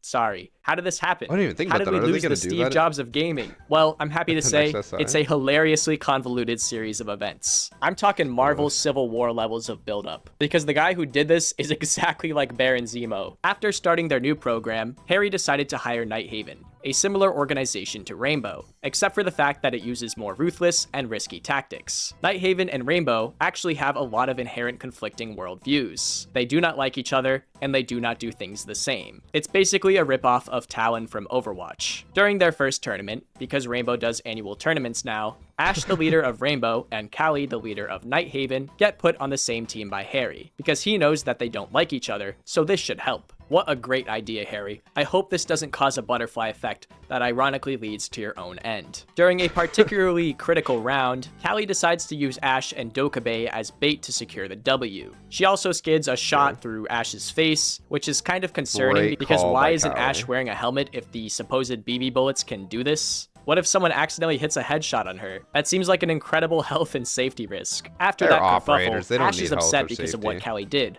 and she's brooding about it in the bathroom when she hears Callie lecturing the other operators about how in this line of work, you can't be worried about safety. And sometimes, you gotta bend the rules to secure the win. And Ash gets so mad that she storms into the other room and starts telling Callie off. She tells her that she doesn't know how they do it in Nighthaven, but here at Rainbow, you can't use people as bait. Callie tells her that it's just a game, which it is, and Ash punches her. The room then proceeded to break out into chaos, as the operators split up into two sides of the room, literally picking sides. And by I'm being nitpicky. Why does he say room like that? He says rum. the next cinematic, Nighthaven decides to leave Rainbow, an incredibly short run. It's almost like they were only here so the Rainbow writers could use them to cook up conflict. So as you can see, the game's writers are really going heavy on the internal beef angle. They're basically just stirring up drama out of nowhere. Even Ella and Zofia, who for a long time coexisted as sisters, started to get more hostile towards each other, with the arena being fuel for their rivalry. They basically get retconned into always having hated each other, and Ella leaves Zofia behind to join Nighthaven along with a bunch of other operators. Then Callie lectures Ella about how she made the right choice. He says that was retcon, but that wasn't. When Ella and Zofia came out, they specifically made their lore that they had, like, they didn't like each other and that they were always at ends. Because the whole thing was that Zofia was the child who, like, listened to their dad and, like, became a respected soldier, and then Ella was always the troubled child who didn't want to do that, and then they had conflict because of that. I don't think that was retcon. I think that was from the beginning. Maybe they got more angry at each other, but, like, they always hated each other. That's why they always had the sister rivalry thing. So I don't think that changed. Everything else I agree with so far, though. Great job, Harry. This arena has really done its job of bringing everybody together. You have really done some good team building. A true peacemaker. This sort of Civil War narrative has actually been done in quite a few other games before. Overwatch has always had a lot of this in its lore with the heroes not getting along. Apex Legends had some beef, and I think Valorant too, maybe. You can tell that they also moved the operators into the stadium so that they could have a good environment for these arguments. Because if they were still mostly focused on actually stopping criminals, there wouldn't be any time for these petty differences. But now, because they're inside a safe environment, everyone can have fights without compromising any missions, which makes the Olympics direction even more ridiculous. But things get much worse. The introduction for Azami, a new operator, follows these events. And in her animated short, we get the lore that her boss, and I guess dear friend, was murked in front of her eyes. And she visits her friend Habana, who is still on Rainbow's side by this point, to show her that the bullets used were labeled Nighthaven property. So rather than jump to conclusions, the Rainbow folks track down the mercenaries who killed Azami's boss to see if they can figure out who ordered them. But it turns out the mercenaries were bait, and a helicopter starts shooting at all the Rainbow operators. And they're all like, oh man, I'm pretty sure this is the work of Nighthaven. We haven't gotten any more evidence since that bullet, but if this is Nighthaven, we're mad, so it might as well be Nighthaven. And so they decide to fully jump to conclusions by deciding to infiltrate Nighthaven's HQ. But when the fuck did they release all those comics? I've never seen that lore before. But if that, I assume that is all real, because why would they lie about that? That is really bad writing. Nock does a sloppy job escaping, Nighthaven finds out she was poking around their base and tracks her down. Nock was tracked down. The invisible stealth operator, the one whose only ability in Siege is being invisible on cameras, was caught on camera and then tracked down by bees. And so Grim from Nighthaven pays a visit to her and threatens her, and that's actually all the retaliation that happens. The camera like, thing you thought is this would launch a big conflict, but no, he just tells her, like, don't do it again or I'll come for you. And that's it. Rainbow just decides that it probably wasn't Nighthaven after all. Then Rainbow decides to go to Nighthaven again, but this time just to tell them to stay out of their business and give Solus a cool moment to shine. And then they realize both of their gear has been stolen this entire time because someone else has apparently been messing with both teams. So all of their conflict was pointless. This is horrible. But literally none of it matters because it turns out it was all a guy named Deimos. He had orchestrated everything all along. This guy then visits Harry, tries and fails to take out Rainbow operatives in front of him, and then tells Harry that old Rainbow was better and shoots him. Deimos is basically the Siege's community personified. I did not know any of that lore, but now it all starts to make sense. I remember whenever any new season came out and that, like, the comic book cinematic thing would come out, I was like, man, this is so, like, it makes no sense. I don't understand what the fuck's going on, and I just hated it. I would always skip them because they were so bad. But now I'm understanding that if that's all the lore they have behind the scenes that I've never read, that's why it all makes no sense, and that's why it's so awful. You know, Rainbow used to be feared in my time. A covert unit of apex killers, and you turned it into the escapades. Everybody then tracks Deimos down and captures him. So that is the lore with a lot of filler cut out, because as you can see, there's already just so much nonsense in it. They were clearly just making pointless storylines to draw out the lore, so they wouldn't have to worry about actually doing anything that had a big impact on the game. But the worst part is how the lore is not compatible with the game itself. First of all, if Nighthaven and Rainbow never really got along, how come they trained together in-game? You could explain this by saying that the game takes place at a time when the two forces were briefly in harmony, before or after their conflict. But that doesn't explain Deimos being a playable character. We haven't got a lot of information about Deimos' plan. All that we know is that he thinks Rainbow is too soft and wants to kill all the operators. But now he plays alongside them in their games, whether it's in the Wipeout Stadium or anywhere else. Okay, I don't mind that as much. I know that ruins the lore, but, like, could you imagine if they wouldn't let you play as an operator because they now left Rainbow? Like, that would just be lame. I would hate that if lore actually affected the game, because I feel like it's fine to have lore for a multiplayer game like this, but it doesn't affect the actual game. It still makes it bad lore, but I don't understand the complaint of being like, oh, now I can play as Deimos? Like, this sucks. It's like, it's an online game. I just want to be able to play as all the operators. I don't care who hates who or what. If it's bad lore, it's bad lore, but that shouldn't affect my ability to play.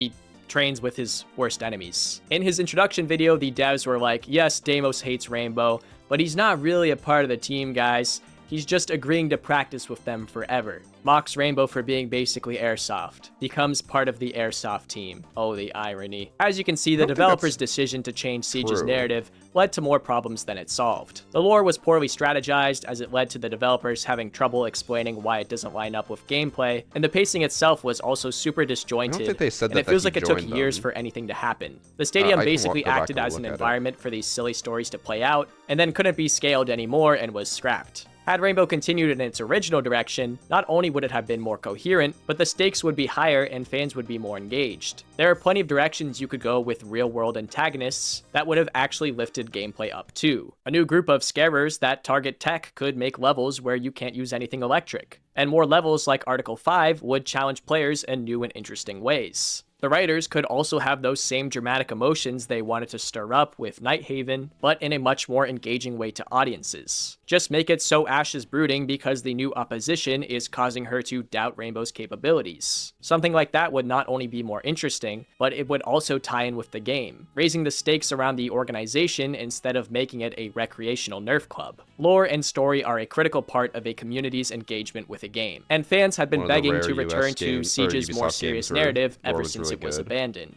The problem is, going back to a more serious threat would mean that Ubisoft would have to spend resources on making more single-player gameplay. We don't want to do that, dude. That would take money. We're more interested in appealing to esports, and cutting costs by removing all traces of PvE gameplay while we're at it. Although ask any esports player what they think of Stadium, and they'll probably tell you it's their least favorite map. It's not even in the ranked map pool. I really don't have any high expectations for this game's story, because clearly the narrative department of Siege has no idea what they're doing. Of course, in a game like Rainbow, lore is not the final say in a game's success at all. This game is doing very well, and it clearly didn't need its half-baked world building to do so. But judging it strictly from a writing perspective, this game's lore and overall story is a failure. It's not well written or interesting, and worst of all, it doesn't stay true to the game itself. I have no idea where the story is going to go from here. I'm predicting Deimos will escape from Rainbow and just wreak havoc for 3 years while still being a playable character in game. They're gonna probably chase him around for 2 years before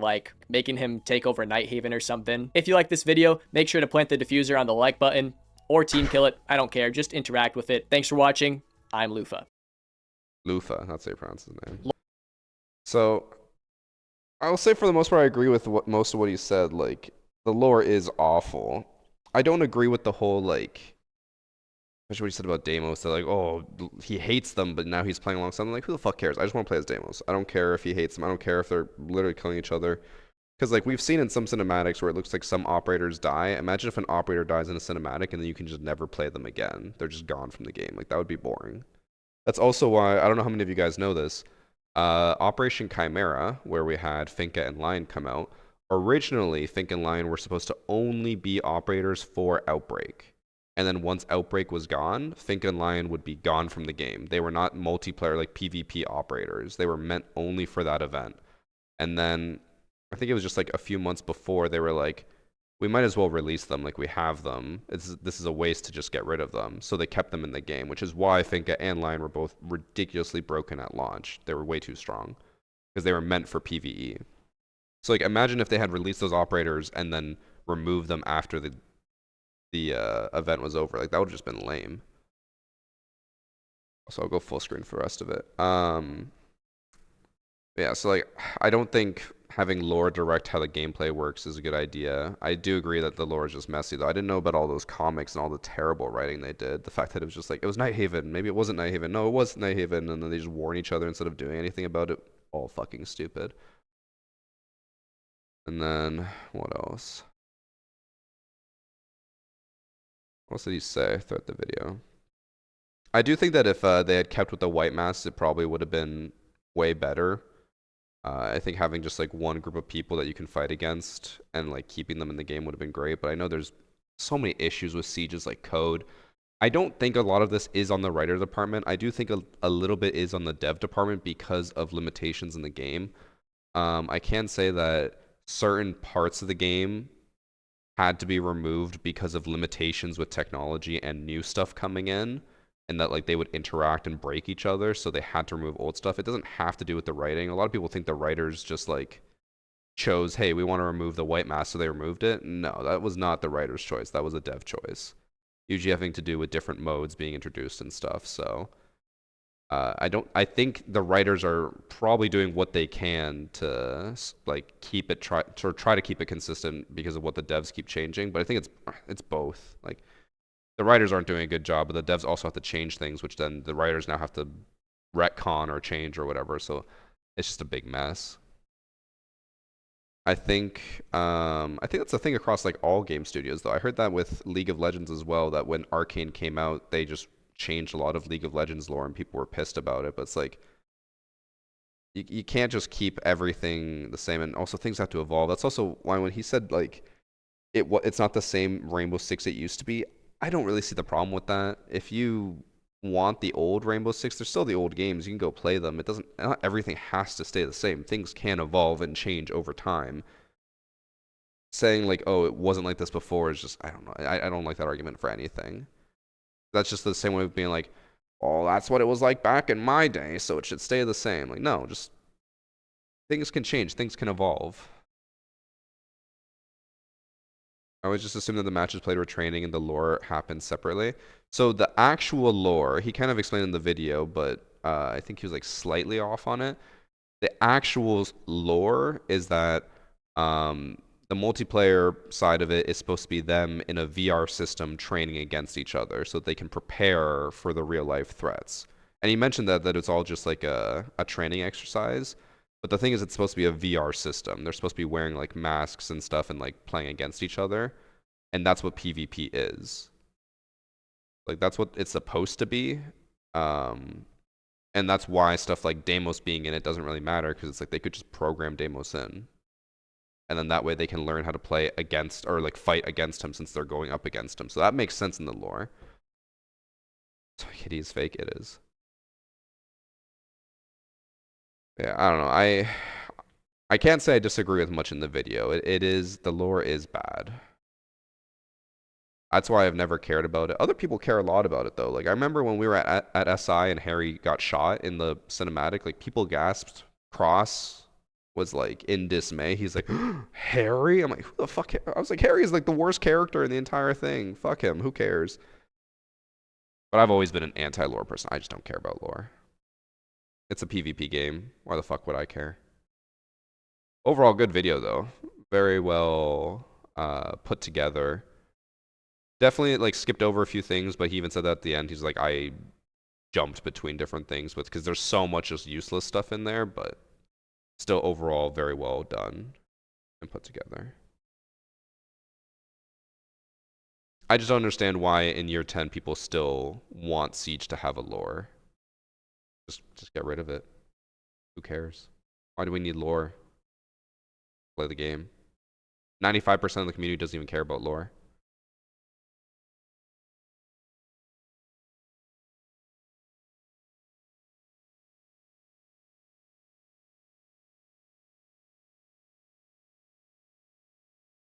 Read through some of what you guys are saying. Warhammer lore is insane. I started playing Space Marine 2 and it came out. I couldn't believe how much lore there was. And like that's fine. I don't mind if other games want to do lore and stuff, but I don't care about lore in a 5v5 FPS.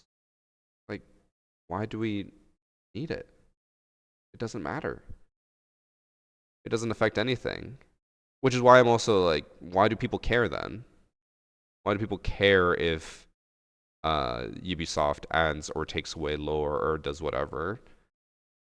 Not to say that this video was like, I know it makes it sound like I'm saying the video's pointless or whatever. It's not. It's still a good video, but like, just lore in a game that doesn't matter. It is the worst lore. I agree with him on that. It just doesn't matter. Do we think they should have kept PvE? It probably would have helped them navigate a story better, but I don't think it really matters. Again, 5v5 PvP. But, oh, good video. I liked all the points they made. I'll probably upload this to YouTube later in the week. But okay, chat. That's gonna be it for Siege today. I was mentioning earlier, I might stream again later today. I might do some Marvel Rivals, but we'll see how I feel. I might just record it. My throat today has been feeling rough because I basically just have like a fucking like ball of phlegm in my throat because of something. I don't know. I don't know why it's still doing it. I still have lingering symptoms from my COVID from a month ago. I did go to the doctor today, and he basically said, if you're still sick in 6 more weeks, then come back. I was like, I have to be sick for 12 weeks to get like antibiotics or something? That's ridiculous. But also, today, when I was in the doctor's office, last story before I go, I did see the most, like, my elbow feel funny thing ever. Someone was checking in, because I go to a walk-in clinic. Someone was trying to check in, and they were like, why are you here today? And he said, I need more vitamin D. And then they wrote him on the list, and I was like, you want more vitamin D, and you went to go see a doctor? Like, go take a vitamin D pill. Like, why the fuck do you need to go to a doctor to get vitamin D? How the buildings see the sun? Hey, it is winter, so there's no sun. But I was like, just go get vitamin D supplements. Why do you need to go to a fucking a doctor for that? Yeah. Anyways, chat, that is it for today, or for Siege Day. Maybe I'll be back later. I don't know for sure. If I am on, I'll probably just stream us playing ranked for a few hours, and then tomorrow, 12 a.m. or 12 p.m. is hide and seek, followed at 2 p.m. by the Copper versus Copper. A big day tomorrow for Siege. All right, I will see you guys either later today, maybe, or tomorrow. Okay. Bye.